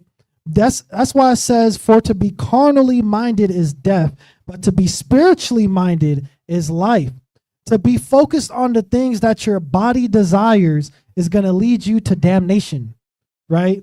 To be focused on the things that God wants you to do is different. It says because the carnal mind is enmity against God, right? Didn't we just read in Jeremiah 17 that the heart is desperately wicked? Didn't we not read in Jeremiah 4 and 22 that our people don't have no knowledge to do good? Did we not read that they have not known God? That's why. They have not known God because they've been knowing the devil, which is their mind, right? Let me get this definition real quick. Carnal, because I'm saying carnal. You know, I'm throwing that word a lot. And it says the carnal mind is enmity. To have enmity, the word enmity means against, adversary, right? So it's saying the carnal mind or the fleshly mind or human nature. Isn't that what the heathen be saying? They're like, oh, that's not fornication. That's human nature. That's what that is. That's human nature, brother. But there's nothing wrong with you, brother. That's you. We're brothers in Christ, right? Because Christ understands human nature. Well, they're half right. Because Christ does understand human nature, but he's not going to understand you going ahead and choosing that over himself. He's going to be like, that don't make sense. Because that's not wise. What makes sense is choosing me over the human nature. But you know what? I understand why you do that, because you're not predestined. And that's the only way he'll understand. If he didn't select you, if the Most High didn't have him in the classroom and was showing him the syllabus, it was like, okay, so Adam, yeah, that's him. And then Seth, okay, Abraham, Isaac, Jacob, yeah, them niggas right there. That's who's the predestined, right? So if he doesn't understand why you not understanding, it's because you wasn't there in that meeting when God was talking about the predestined. That's why, right? The carnal mind is enmity against God. To be carnal is to be fleshly. It's to be in human nature. It can denote as sensual as well, right? Sensual. What do we read in Jude? These are they that separate themselves. Sensual, not having the Spirit. Because if you don't have the Spirit of God, you're not going to be willing to be in that uncomfortable situation where you're having an uncomfortable conversation with somebody that's for your growth, that's for your betterment. If you're sensual, you're going to be like, I don't like how this feels. I'm going to leave. That's what happens, right? You don't think Christ was like, dang, I don't like how my stomach feels. Oh, I can see my ribs. You don't think Christ was like that?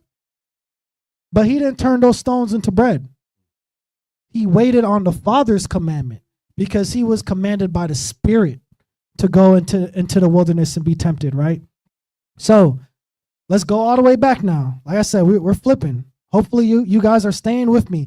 If this is making sense, put a 1 in the chat. I know Sister Victoria said that it's kind of making sense. Is it making better sense for you now, sis? With me going into Matthew 4 and Romans 8, is that making sense as to why Satan is your mind, why Satan is the mind? And it's not just your mind. Hey, Brother Sean has Satan. All of us have Satan.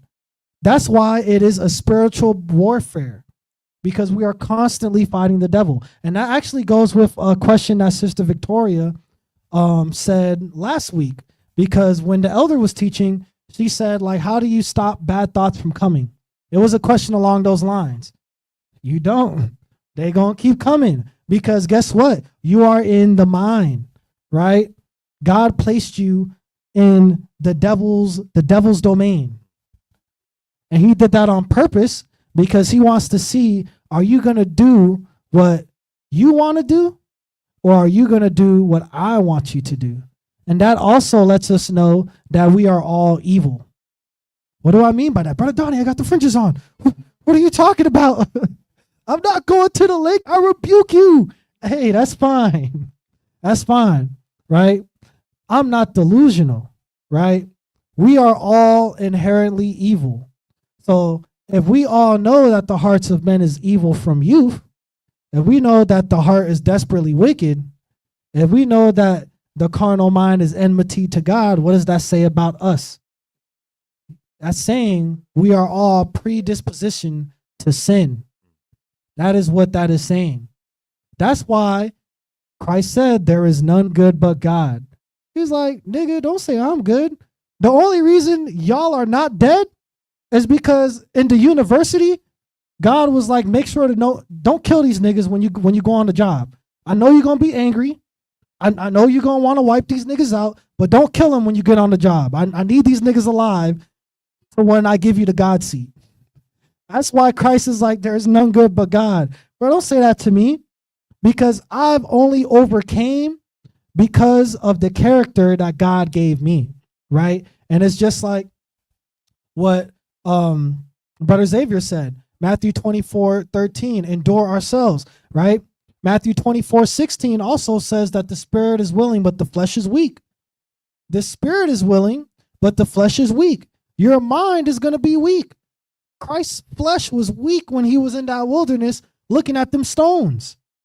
He was like, damn, these stones look like, what is it? Artesian bread? These stones look like top tier bread right now, right? So we have to understand that we all aren't ish, right? We all are not, we're nothing, right? That's why the prophet's been trying to tell us we are nothing but clay. We are nothing but earth and ashes. We all aren't ish. We are only something today because we chose to follow God, right? We chose to battle Satan. That's the only reason, right?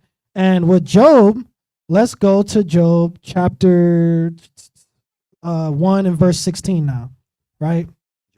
Yep. Job 1 and 16, because now that we have a better understanding, it seems like everybody is understanding so far that, hey, this Satan is a thought that comes from your mind that is going to be against God, because the carnal mind can't be subject to the laws of God, right? So that's why Satan is anything against God, right? So we know Christ had a thought that was against himself. He had a thought that was against himself. Just like I might have a thought, to go ahead and fornicate. That's against myself. Because I'm setting myself up for failure. Just like if I see somebody in sin and I don't say nothing, I just let them ride and chill.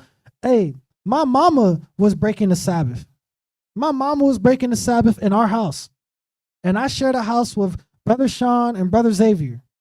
So how am I going to look if I'm letting, I'm taking a shower, Brother Karras is like, hey, he sounded the trumpet. He like, hey, Brother Donnie, hey, your mama was cooking and I told her it's the Sabbath and she didn't care, right? So how would I look like if I'm like, that's my mama though, and I just keep taking a shower and I get ready and we go to Sabbath, right? I was like, nah, and actually I didn't come that Sabbath, right? Because it was a whole thing. But I say that to say it shouldn't, literally nobody. Why do you think Deuteronomy 13 says the son of thy bosom? He could have came from your balls. It don't matter. If he is against me, he got to go, right? And that's what had to happen. My mama didn't want to listen to counsel. She didn't want to be reasoned with. So I'm like, well, shoot, I can't make this work. So I chose God over my mama. Just like Job was supposed to choose God over his children. Now, I'm not saying this to say that, oh, look, Job made a mistake. Job, we all thought Job was righteous. No, that's not why I'm doing this. I'm doing this because God wants us to understand the story of Job better. He wants us to understand the story of Job as a man that sinned by coddling the sin around him. That's what the story of Job should tell you. Nothing should take you away from God. That's what the story of Job should tell you. Because he allowed his kids to pervert judgment. That's what Job allowed. And look at all the turmoil it brought Job. To a point where Job was in denial. Job thought God was wrong. And we're going to get into that too, right? Because I want you guys to thoroughly understand. If you can't understand anything in this lesson, I want you to at least just understand that Job was wrong. And that's why God did what he did. God wasn't just there sitting with the celestial beings floating in the sky, just like, And then Satan just came, the great adversary, and it started thundering and the sky got black. That's not what happened, okay? Christ was talking to the prophets. He was talking to the people that was predestined. And he had a thought thinking about Job because of everything he's been seeing, right? So let's get verse 16 in chapter 1. This is Job chapter 1 and verse 16. While he was yet speaking, there came also another and said, the fire of God is fallen from heaven and have burned up the sheep and the servants and consumed them. And I only am escaped alone to tell thee. Okay. And this is like, we all know this in the truth, right? This is nothing new, right? At least what we're seeing right here. We all notice, Christ told Satan, okay, you could go ahead and afflict Job, but don't kill him, right? That was Christ telling himself that. All right, I'm going to afflict him, but I can't kill him because God told me he's predestined. So I can't kill him, but I'm going to do this because I need to make sure, I just need to make sure that he's really him, right? So it said, Job was talking, his servants like, hey, the Sabians came and took your servants away. Hey, your house fell. Hey, this came. So while all this was going, his servant came while he was yet speaking. So while yet someone else was talking, hey, Job, hey, a fire from God. And that's another clue. How can Satan cause fire to rain down from sky like the Most High? That says fire from God, right? So even they knew like, oh, that had to be God right there. Ain't no way. Ain't no way that was anybody but God. Because you saw that? I thought I was going through Sodom and Gomorrah again, right? Verse 17. Verse 17, while he was yet speaking, there came also another and said, the Chaldeans made out 3 bands and fell upon the camels and have carried them away, yea, and slain the servants with the edge of the sword, and I only am escaped alone to tell thee. Okay, so hey, the fire came down, He's like, hey, man, hey, a fire came down and just wiped out all the sheep, all the cattle. I was like, damn, what the hell? Hey, man, what the hell? What you doing here? Hey, I just wanted you to know that the Chaldeans came with 3,000 and man, they slain the camels, took the servants. Man, they took all that, right? Verse 18. Verse 18, while he was yet speaking. So while he was still hearing, like, peep how fast this is all coming to him. Like, it's boom, suddenly, affliction, right? Read. While he was yet speaking, there came also another and said, Thy sons and thy daughters were eating and drinking wine in their eldest brother's house.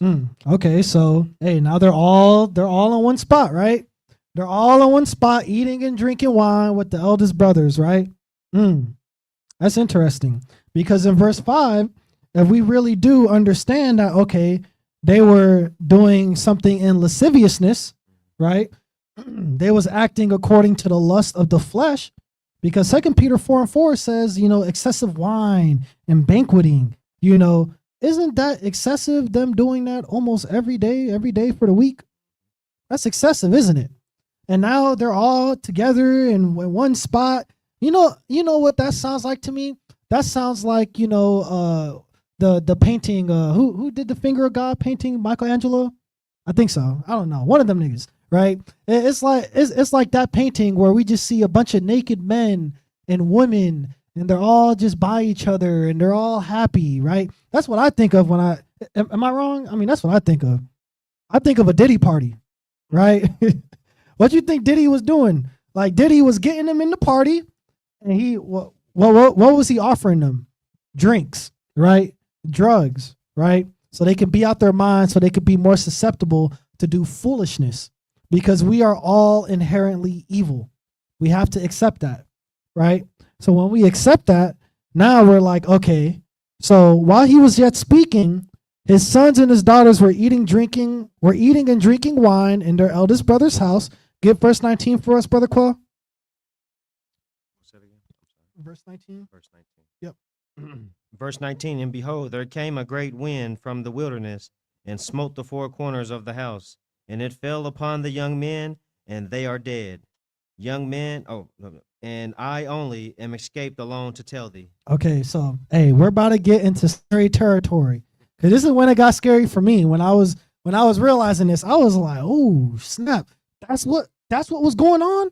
Oh snap, like, and I didn't know that Christ was talking about this incident. But like I said, we're gonna keep going. Let's go to Job 4:2. So it said that, hey, a great wind came from the wilderness, smote the house, right? And the house fell upon them. What does that sound like? It was either a hurricane or a tornado. It was probably a tornado. So, because it sounded like that wind killed it instantly, right? So it sounded like the Lord had an F5 tornado come and wipe them out suddenly while they were in their wickedness, while they were partying, drinking, who knows what they was doing. They doing that almost every day of the week? So they thought they must have been good, right? They must have thought they was straight. And then all of a sudden, oh yeah, Finger of God painting. And then boom, the Diddy party's over, right? Let's get Job chapter 4 and verse 2. This is Job chapter 4 and verse 2. If we essay to commune with thee, wilt thou be grieved? But who can withhold himself from speaking? Okay, so, he's like, hey, if we ask to talk to you, are you going to be like upset? Are you going to be sad? This is like when we try to correct somebody that's wrong and, the Lord is afflicting them and we just feel like we need to speak, right? We're just like, damn, man, like the Lord's doing all this to you, bro. It's because you haven't been doing what we've been telling you. It's because you haven't, and that's what's going on right here. Get verse 3. Verse 3. Behold, thou hast instructed many, and thou hast strengthened the weak hands. Read. Thy words have upholden him that was falling, and thou hast strengthened the feeble knees. Okay, so he's like, hey man, like, look, you've taught many brothers. You taught them well. You brought them up in the way. That's like Elder Rick. Hey, Elder Rick taught many brothers, right? Brought them up in the way, instructed many. Many has fallen, and he's allowed them to rise back up, right? Now it said, oh, I'm getting ahead of myself. Get verse 4. Verse 4. Thy words have upholden him that was falling, and thou hast strengthened the feeble knees. But now it is come upon thee. So now you have fallen. Now you are afflicted because you fell. Read. And thou faintest. And you give up. You're like, man, Lord, kill me. Lord, why did you even make me be alive in the first place if I'm going to be born just to this affliction? Just kill me, Lord. His friend is like, man, tighten up. Like, this is happening because you fell, right? Proverbs 24:16. It said, but now it is upon thee, and thou faintest. So that has to imply that Job is fallen right now, right? That is what that would have to imply. He's like, hey, you've helped people that have fallen. Now you've fallen, right? Proverbs 24:16. A just man falleth 7 times, but riseth up again, right? So Job has helped many just men falling, and he allowed them to rise up again. But it said the wicked shall fall into mischief, right? The wicked. Job is choosing to fall into mischief than to rise up, than to be like, you know what? I was wrong not correcting my children. I did think my children sinned. That's why the Lord did that. He's not thinking that. He's not thinking like, man, my children was sinning. That's why that happened. No, Job is thinking, why is the Lord doing this to me? I did nothing wrong. I did nothing wrong. That's what he's thinking. How do I know this is true? Let's get verse 12. Verse 12. Now a thing was secretly brought to me, and mine ear received a little thereof. Okay, so now Eliphaz is saying, look, I've heard this rumor, right?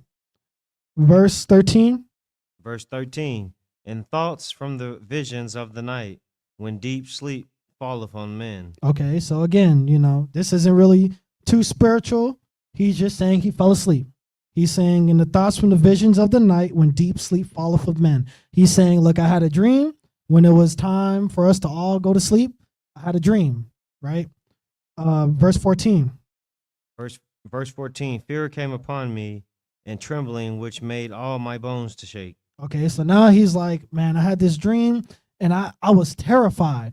I was terrified so much that I was shaking, like in Scooby-Doo, where and they're shaking like that, and it's making a sound. That's what was happening to Eliphaz, right? Get verse 15. Verse 15. Then the spirit passed before my face. The hair of my flesh stood up. Now this is a ghost. Now this is an actual ghost, right? This is a real spirit. This is a real, celestial being, right? Eliphaz was asleep, and then, he was like, what the hell? Is that the Ghostbusters? Right? He's scared. He's like, what the hell is that? It said his hair stood up. He was like a cat, terrified, right? So now he's seeing a ghost. Now he's like, what the hell is this ghost? Right? Verse 16. Verse 16. It stood still, but I could not discern the form thereof. An image was before mine eyes. There was silence, and I heard a voice saying, okay, so at first, he's trying to make, at first he was scared. He was like, what the hell?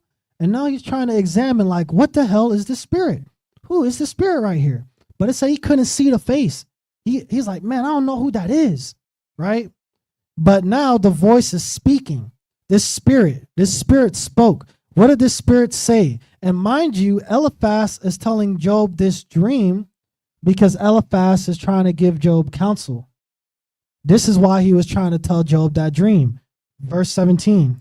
Verse 17. Shall mortal man be more just than God? Shall a man be more pure than his maker? Okay. So in verse 16, Eliphaz seen the spirit, right? And then the spirit spake. And in verse 17, the spirit says, shall a mortal man be more just than God?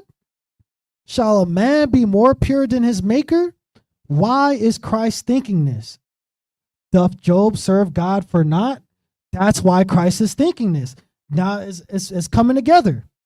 Christ was thinking this because he's like, why does nigga think he's right? Why does he think that I'm just doing this for no reason? Why does he think he wasn't wrong for not putting his children under the commandment?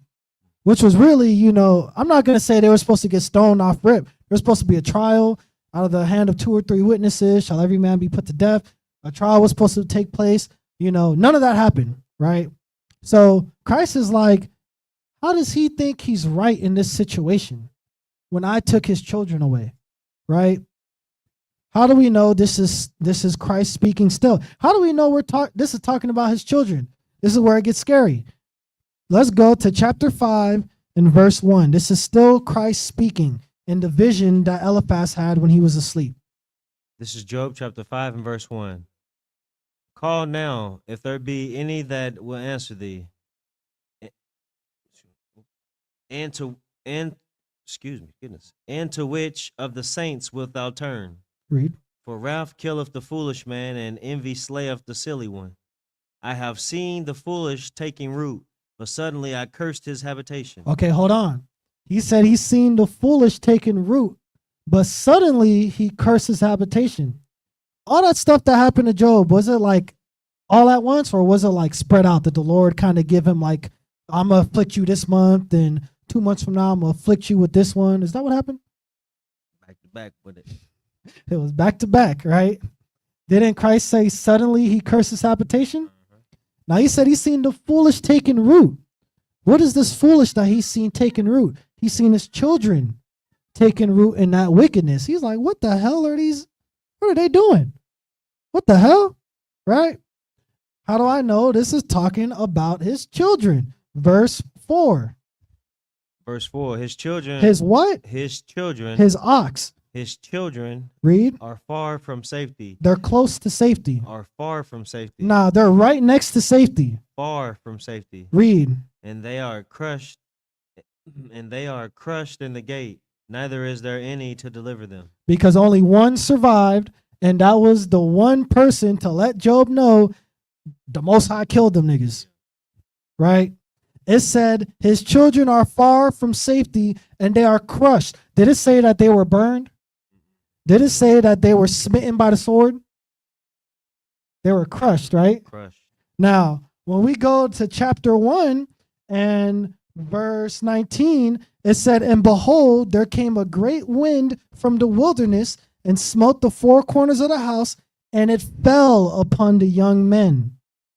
Now, when I read that, I don't think of a house actually falling like a person. When I read that, I think of a house collapsing and killing the people inside.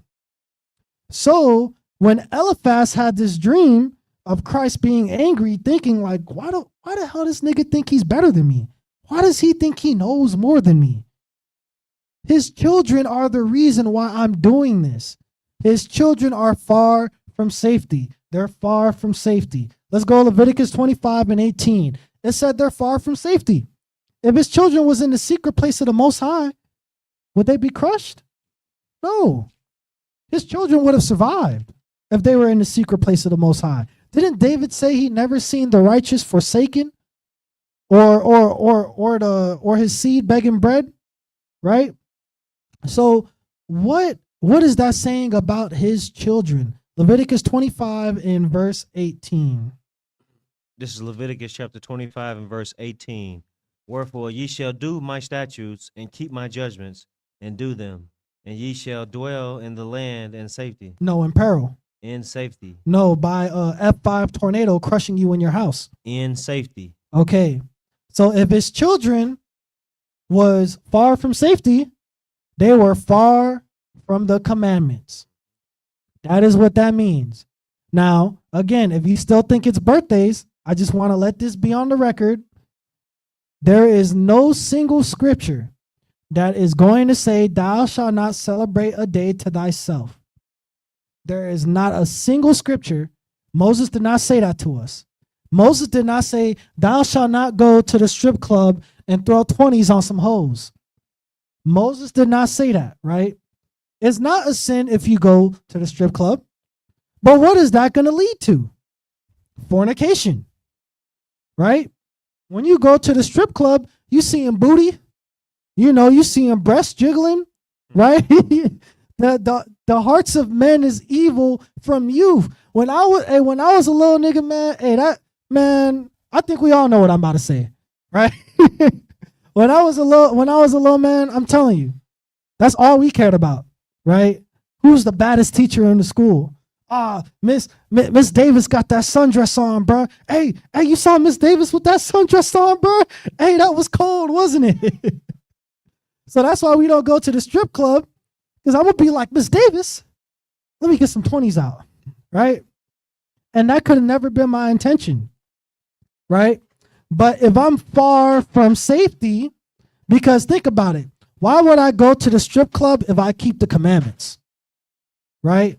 Because if I keep the commandments, well, I know it's commanded of me to not fornicate. So why would I go to the strip club looking at naked women that's going to put me in a position to fornicate, right? It's not because if I walk up in there, Christ is going to set me ablaze. No, he's going to let me do some dumb-ish first and then set me ablaze. That's what he's going to do, right? So when we go back to Job 5 and I believe 4, when we go back to Job 5 and 4, yeah, when we go back to Job 5 and 4, and it says his children are far from safety. Well, his children are far from safety because guess what? His children wasn't keeping the commandments. Now this is all going to make sense. Let's go to chapter 4 and let's go to verse 7. Remember, Eliphaz is still speaking. Let's see what Eliphaz was trying to tell Job. This is Job chapter 4 and verse 7. Remember, I pray thee, whoever perished being innocent, or were the righteous cut off. Now it makes sense why he was saying this. He's trying to tell Job, your kids were evil. Who were the righteous being forsaken? He's like, bruh, you know the scriptures. You instructed many. Now it's your time and you're fallen. Bro, you know what the scriptures say, right?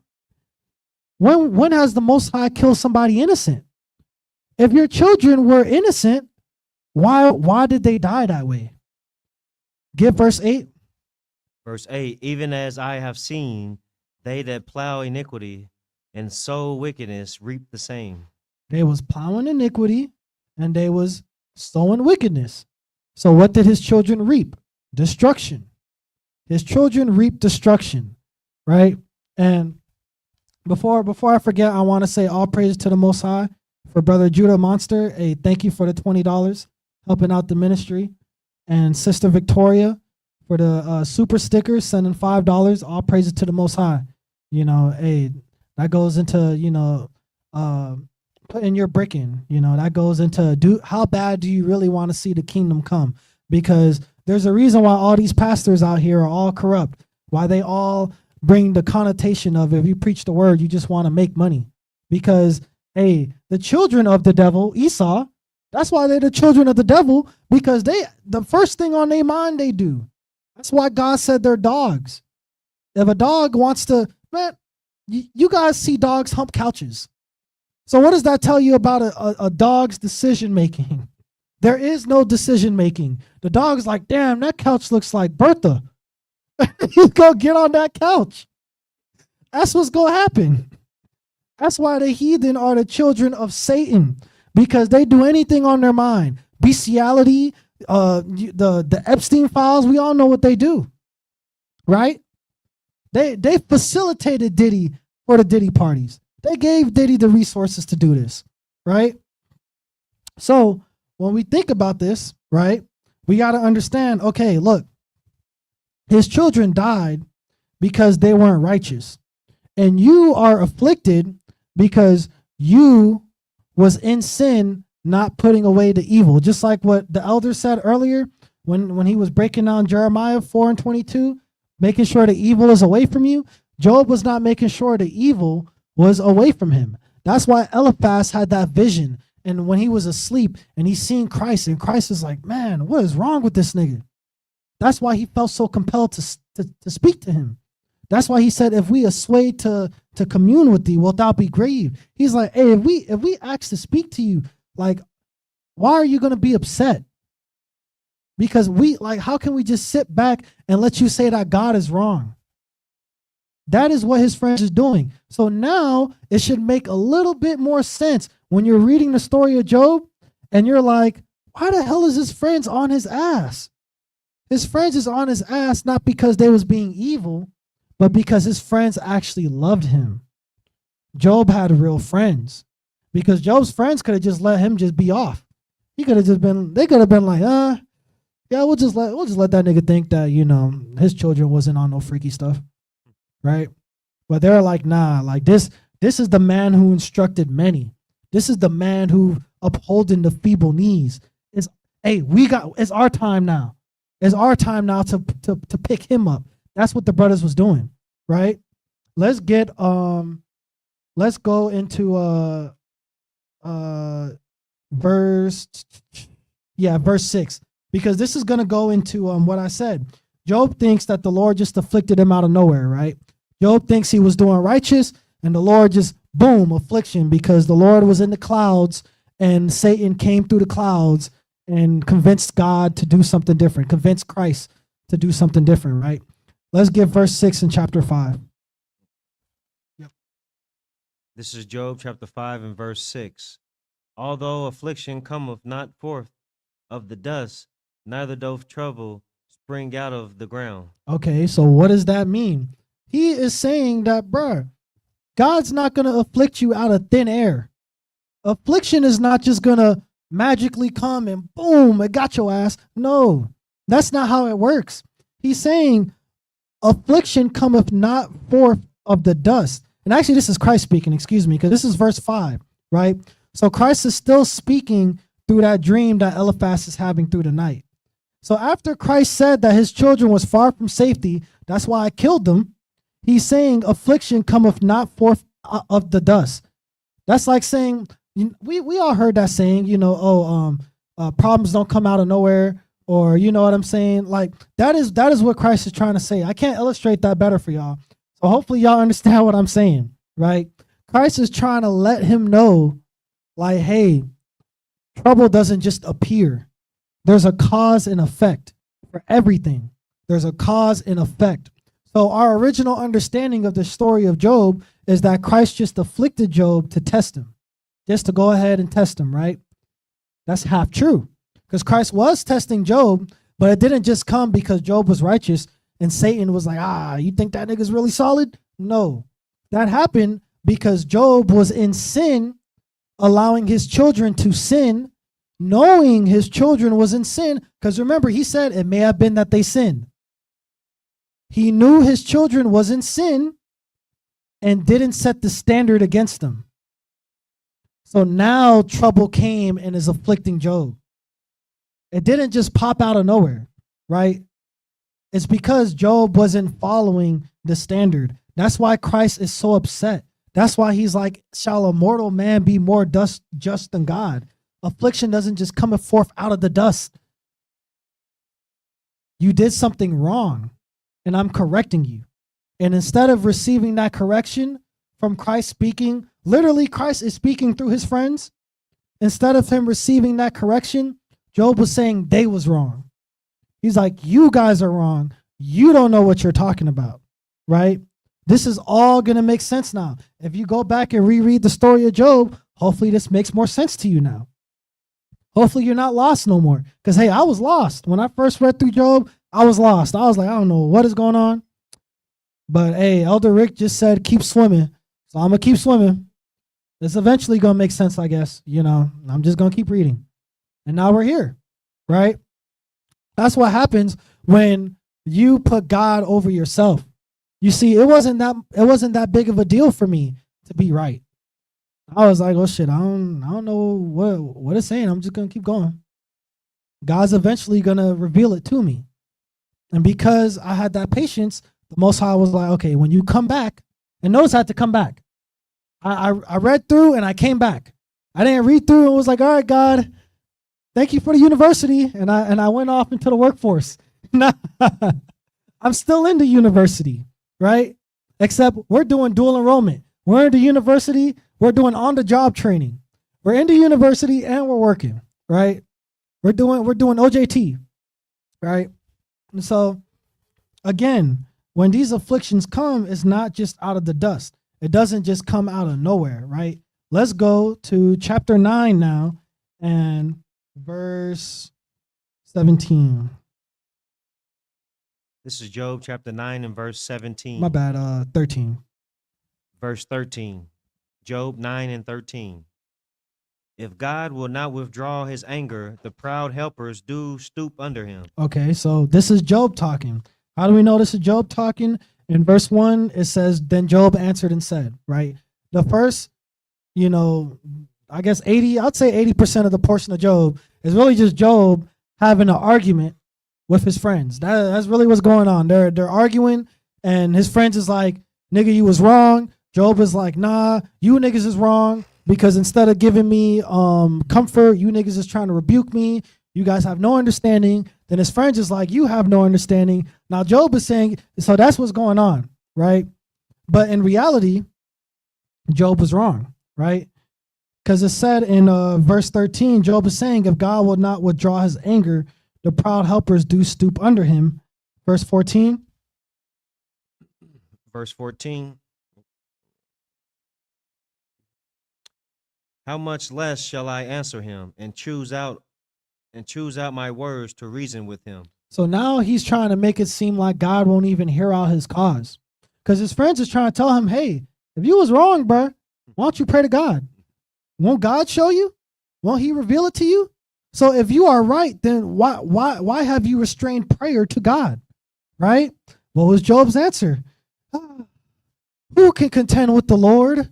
The Lord is so mighty and powerful. If the Lord thought I was wicked when I wasn't wicked, how am I going to contend with him? How am I going to reason with him, the smartest man to ever exist? How can I reason to the smartest man? Doesn't that sound dumb? How can I reason with the man who created reasoning? How can I reason with him? Right? That's what Job is saying. He is deflecting. Verse 15. Verse 15. Whom though I were righteous, yet would I not answer, but I would make supplication to my judge. So he's like, hey, even though I'm righteous, I'm still not gonna, I'm not gonna say anything. Even though I'm good, God, I know I'm good. That's like the Most High afflicted me because I broke the Sabbath and my car broke down on the highway, and I'm just like, oh man, this always happens, man. On my way to work, car broke down, the tires down. Man, what the hell, man? God, just kill me. If you was gonna have a nigga be late to work, just kill me. Right? That's what Job is doing. Instead of me thinking and being like, damn, I did break the Sabbath. Yep, that's why this happened right here. Because I broke the Sabbath. It's just like that one time I told you when I was new in the truth and I was working on the Sabbath. I bought a Dunkin' Donuts turkey sausage, egg and cheese croissant.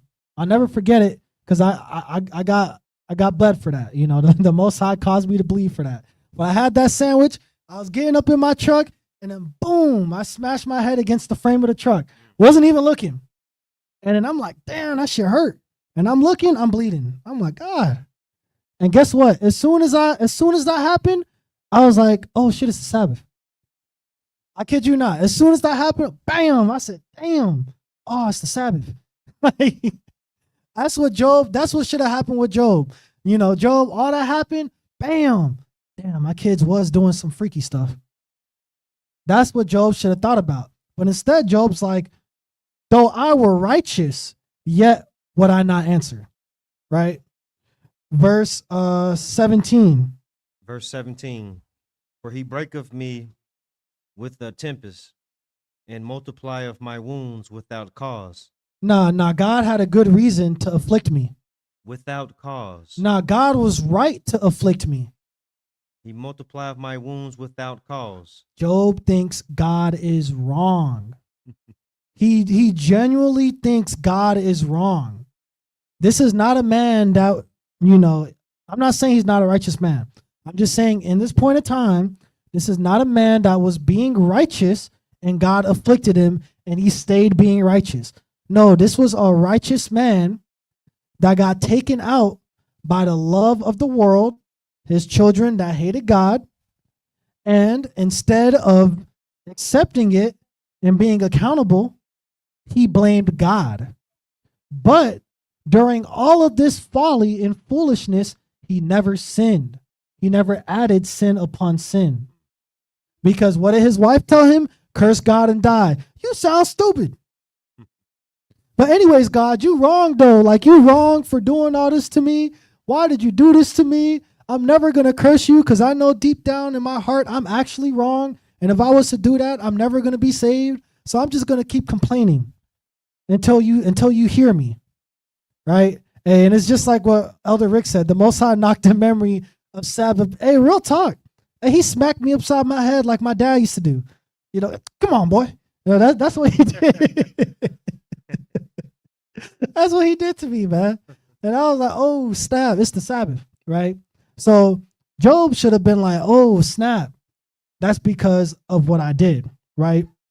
Now, again, Job thinks God is wrong, but this is, man, and this is why it says that a double-minded man is unstable in all his ways, because Job was double-minded right now. Because guess what? Just like how Christ knew the scripture, Job knew the scripture too. He was like, damn, nah, if I really curse God, I know I'm gonna be wrong.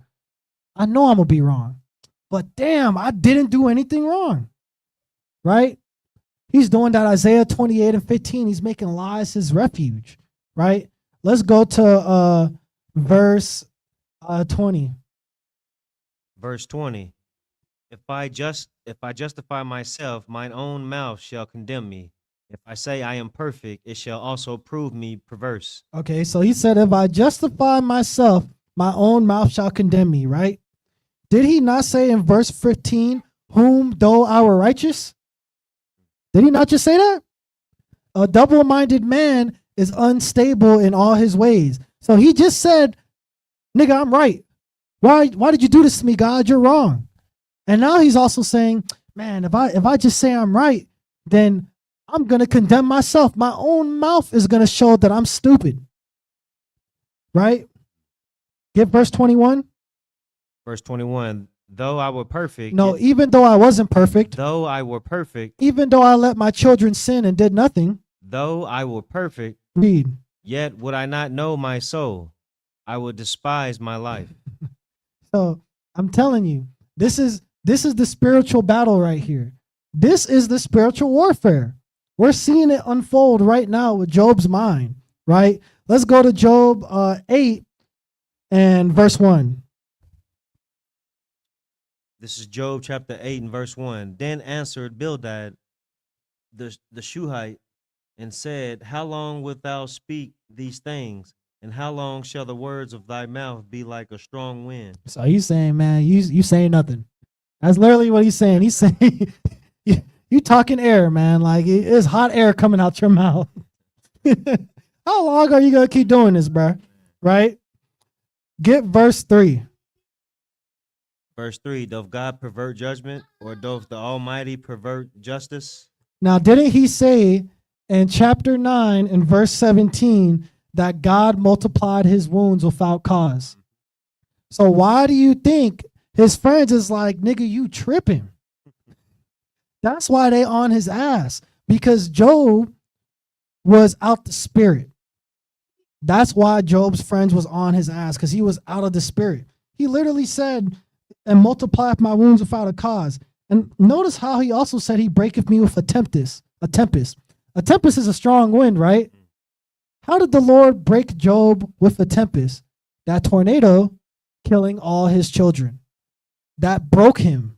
He said, he saw his children die. I guarantee you he loved his children. Why do you think he put his children over God? That's how much Job loved his children. Now this puts it into perspective of Abraham willing to sacrifice his only son. I mean, again, I don't want you guys to get me, there was Ishmael, shut up, okay? According to God, Abraham's only son, right? Abraham was willing to sacrifice him at the commandment of the Lord.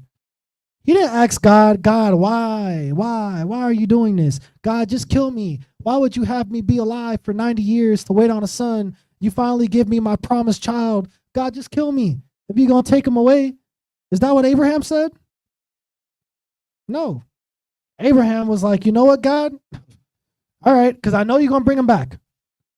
Is that what Job thought? Did Job think his children was going to come back? Now, why would Job think his children is not going to come back if his children did not sin? That's because he knows that his children are not going to come back the good way. That is why. That is why he's broken. That's why he's so afflicted. That's why he's so angry. He's mad at God. Job is mad at God. We were reading the story of Job thinking like, man, Job was not mad at God at all. He was mad at himself. That's what I thought. I thought Job was mad at himself. I'm reading this. I'm like, oh, shoot. He's mad at God. Oh, my God. He's mad at God. He's not mad at himself. And he sinned. Oh, he sinned because he didn't do that Deuteronomy 13. He didn't cast that stone. Dang. So that's what Christ said when he said, better is it to enter the kingdom of heaven with one eye than to enter the lake of fire with two eyes. Job was supposed to be like, well, dang, that's what, 8 limbs?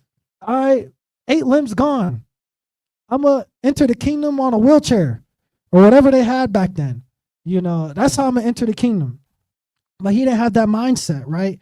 And that's what took him out, right? Let's go to Job chapter 6 and verse 15. This is Job chapter 6 and verse 15. My brethren have dealt deceitfully as a brook, and as the stream of brooks they pass away. Okay, so he's like, hey, and that's why Job said they bring up the sins of my youth. That's why Job said, they seek to lay a trap for me, because his friends are rebuking him. And Job is like, I didn't do anything wrong.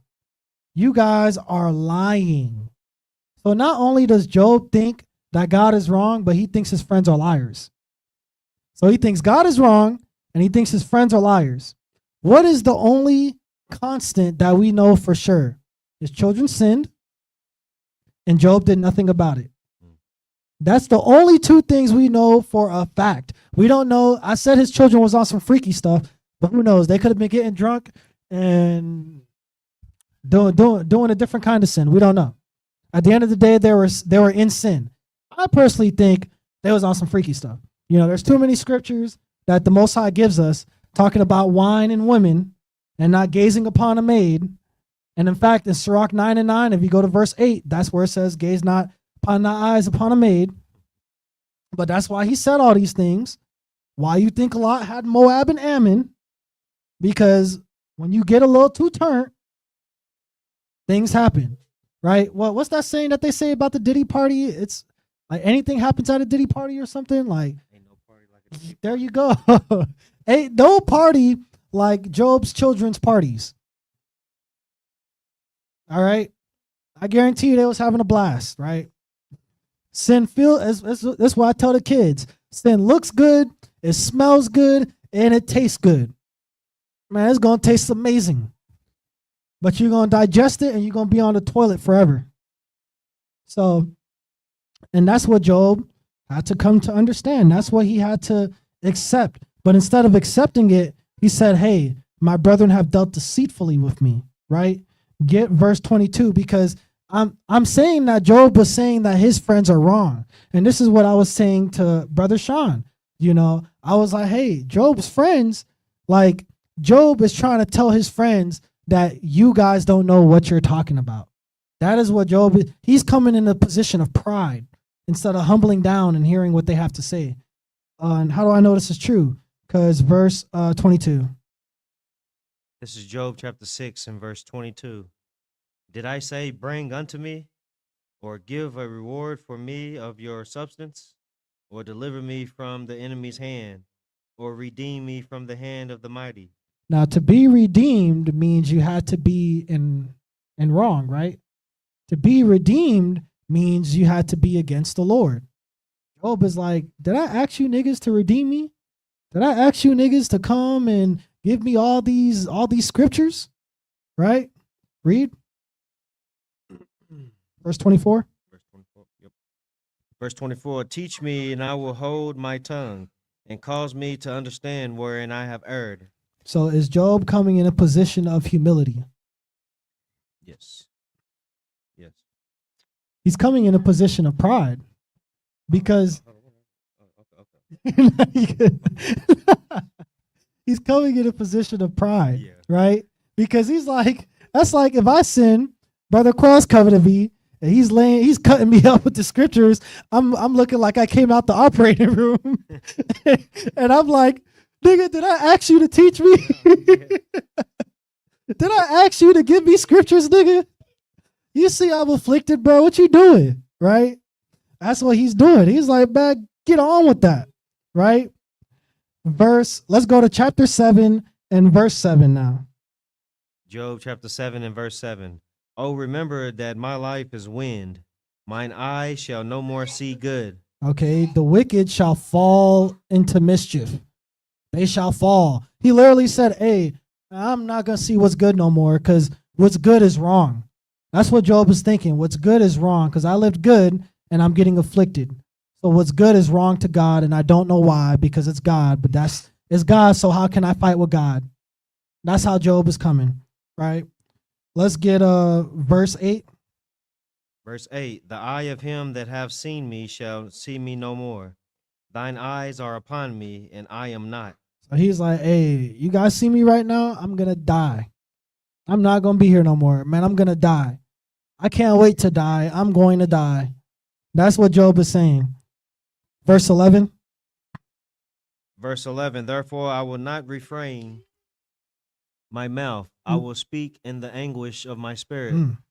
I will complain in the bitterness of my soul. Okay. So instead of being accountable, he's complaining. Instead of being accountable and being like, and diligently seeking out his issue, like, okay, you know what? I know God afflicts people for a reason. What the hell did I do? What did I do? Oh my God, what did I do? No, he's not doing that, right? He's complaining because he thinks God is wrong for afflicting him, and he can't say anything to God because it's God. So instead of praying and asking for supplication, Job is instead just going to complain, God, just kill me. God, why you still have me alive? Just kill me. God, just kill me. Just kill me, God. God, just kill me. So now, let's think about this. Let's say we have kids, right? And let's say, Brother Quell, we have little Ren, right? And little Ren, you put Ren under some judgment because Ren broke your commandment, right? And Ren is just like, Daddy, my daddy is, oh my God, he afflicted me. He said I can't eat dinner. He said I can't play with my toys. Oh my God, I'm going to complain and complain. Why can't I play with my toys? My daddy took my toys away. I don't know why my daddy took my toys away. What are you going to do? She's going to get punished. Even more. Are you going to come out and be like, oh, my sweet baby girl, I'm sorry? Nah, she going to get a little row. You're going to be like, shut up. You're going to come down. I know she ain't doing that. You're going to get your belt ready. You're going to get your belt ready, and you're going to whoop her, right? What did Christ do when Christ came, when he finally spoke to Job? Girdle up thy loins. Be a man. He said, little nigga, be a man. Stop getting taken out by this weak stuff, man. You worried about your sons and your daughters. Nigga, you supposed to be worried about me. And if you doing right by me, I gave you those daughters, bruh.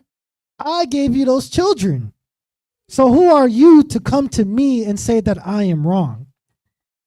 That is what's going on. Get verse 14, because remember Eliphaz told him about the dream, right? Get verse 14 in chapter 7. Verse 4. This is Job chapter 7 and verse 14. Then thou scarest me with dreams and terrifiest me through visions. Didn't Eliphaz tell him about a dream and a vision? Now let's think about this. Why was Job scared if he did nothing wrong?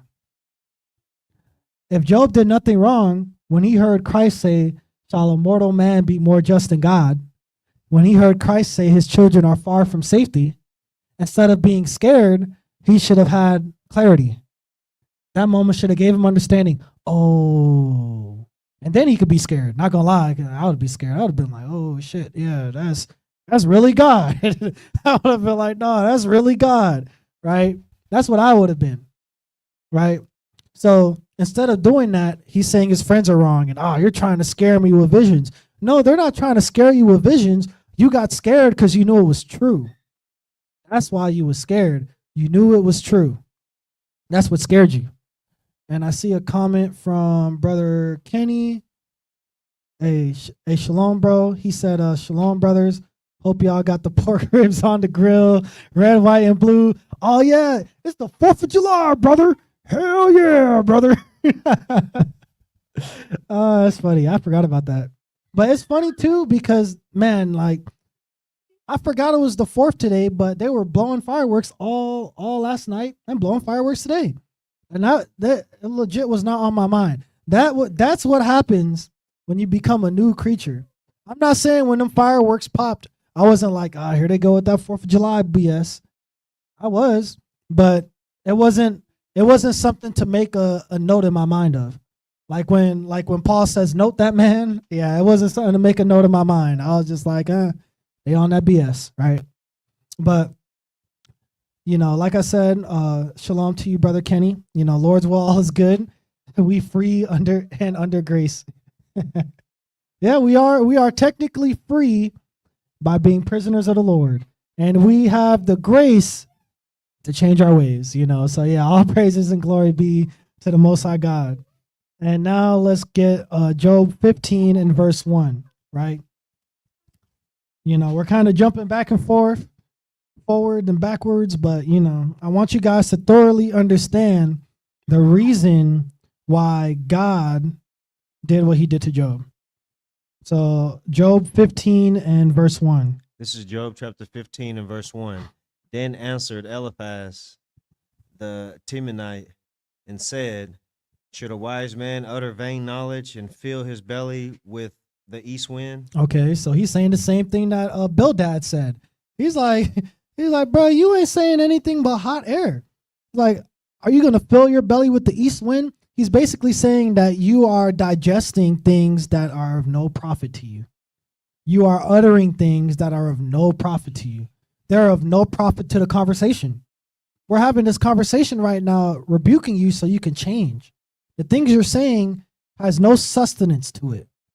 The things you're saying has no profit to the conversation that we're having. You're saying random stuff right now. We don't care. We care about you understanding what you need to do to change, right? Let's get verse 5 in chapter 15. This is Job chapter 15 and verse 5. For thy mouth uttereth thine iniquity, and thou choosest the tongue of the crafty. Now, you know what that sounds like? And you guys don't have to go to it, but I'll go back to it. You know what that sounds like? That sounds like Job 9 and 21. If I justify myself, my own mouth shall condemn me. Verse 21, though I were perfect. That is what that sounds like, right? Verse 15, whom though I were righteous. So when we go to Job 15 and 5, he says, for thine own mouth uttereth thine iniquity. He's like, bro, you literally said you are in sin. Because you out your own mouth said that if you claim that you're right, then you're wrong. But here you go saying that you're right. That's why he said right after that, thou choosest the tongue of the crafty. He's talking like Esau now. That's what Job is doing. He's talking like Esau now. And Eliphaz can see through that. He's like, bro, cut all the BS out. That's what Eliphaz is saying. Cut all that BS out. Because you out your own mouth said that you're wrong. But you're trying to say that we're lying to you when we love you. You out your own mouth said that you might be in error. But you're coming after us and saying that we should give you sweet nothings. No, we're going to give you the sweetest fruits on the sharpest thorns that you can swallow down and digest. When your body goes through those thorns, and you're going to taste that fruit, and that fruit's going to change you. We don't care about giving you the GMO cereal. We don't care about giving you the GMO bread. We don't care about giving you the hot fries. I love hot fries, but we don't care about giving you the hot fries, right? We want to give you the things that's going to actually be sustenance for yourself, for your spirit, right? Let's go to 1 Kings 8 and 46. Let's go to 1 Kings chapter 8 and 46, because I don't want to stay too long-winded on this. And believe me, we are going to part 2 this. And so now that we understand that Satan is not, just a celestial being, we understand that here, hold on, I got y'all.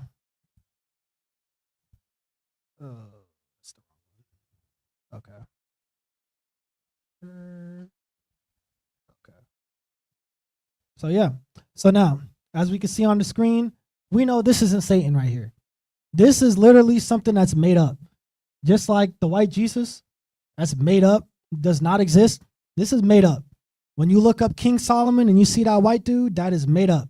When you look up King David, you see that white dude, that's made up. The King David in Louisville, that is for some reason uncircumcised, even though he's King David, and he's somehow uncircumcised, that's how you know it was made up too, right? He looks like a whole Edomite, right? So this guy right here, this guy isn't real. You shouldn't feel scared when you see this figure, right? Now, I'm not saying you can go and walk around with a shirt with that on your shirt. You can choose to do what you want to do,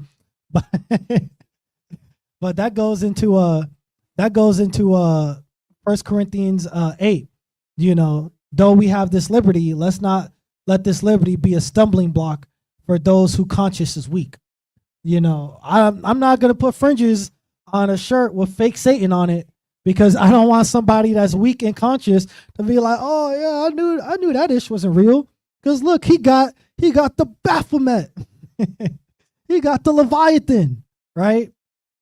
And I mean, I'm not, hey, if you scared of that, hey, it looks scary. I ain't mad at you. I ain't knocking you. I'm just letting you know that at the end of the day, this guy right here, these two people, they don't exist. The guy on the left don't exist, and the guy on the right don't exist. They do not exist. Where they do exist is in your mind, where the real Satan exists. Your mind is Satan, and that is why our hearts is deceitful. So let's go ahead and get that 1 Kings 8 and 46. This is 1 Kings chapter 8 and verse 46. If they sin against thee, for there is no man that sinneth not. No, Job didn't sin. For there is no man that sinneth not. Job did not commit a sin when he got afflicted. There is no man that sinneth not. Read. And thou be angry with them and deliver them to Hold the up. Didn't Satan come to Christ's mind? And thou be angry with them. Okay, so Job sinned, right? Mm-hmm. And Christ got angry, right? Read. And deliver them to the enemy, so that they carry them away captives unto the land of the enemy, far and near. Okay, so, hey, Job sinned, right? There is no man that sinneth not. Job committed a sin, right? And from him committing that sin, God was angry with him. Christ was angry with him and delivered his cattle to the Chaldeans, did he not? And delivered his servants to the Sabians, right? So what was Job supposed to do? Verse 47. Verse 47. Yet if they shall bethink themselves, If they shall complain, if they shall bethink themselves, if they shall murmur, yet if they shall bethink themselves in the land whither they were carried captives, and repent and make supplication unto thee in the and don't pray to God. and make supplication unto thee, Restrain their prayer. and make supplication unto thee in the land of them that carried them captive, saying, we have sinned and have done perversely, we have committed wickedness. So if Job did this from the beginning, verse 48, verse 49. Verse 49, then hear thou their prayer and their supplication in heaven thy dwelling place, and maintain their cause. Okay. So when to here, so we can kind of wrap it up, right? So Job was in sin, right? Job sinned. Christ was angry, delivered his cattle, his substance to the enemy, right? Delivered his children to the tempest, right? And that broke Job. That broke his spirit, right? And instead of bethinking himself, in verse 47, Job instead thought God was wrong. Instead of listening to the counsel of his brothers, Job instead thought they were lying to them. Instead of Job seeking out his matter, Job thought he already knew his whole cause when he didn't, right? So that is why the story of Job happened. That is why the Most High wants us to know about the story of Job. Not because the Most High wants us to look and have us understand like, oh, we can be righteous and just all of a sudden God's going to afflict us, so be ready, right? No, that is letting us know that when every man is tempted, he is tempted of himself, right? That is letting us know that God isn't the one that comes and puts temptation on us. Our mind, the devil, that is the devil, is the one that puts the temptation on us. It's a battle against ourselves, right?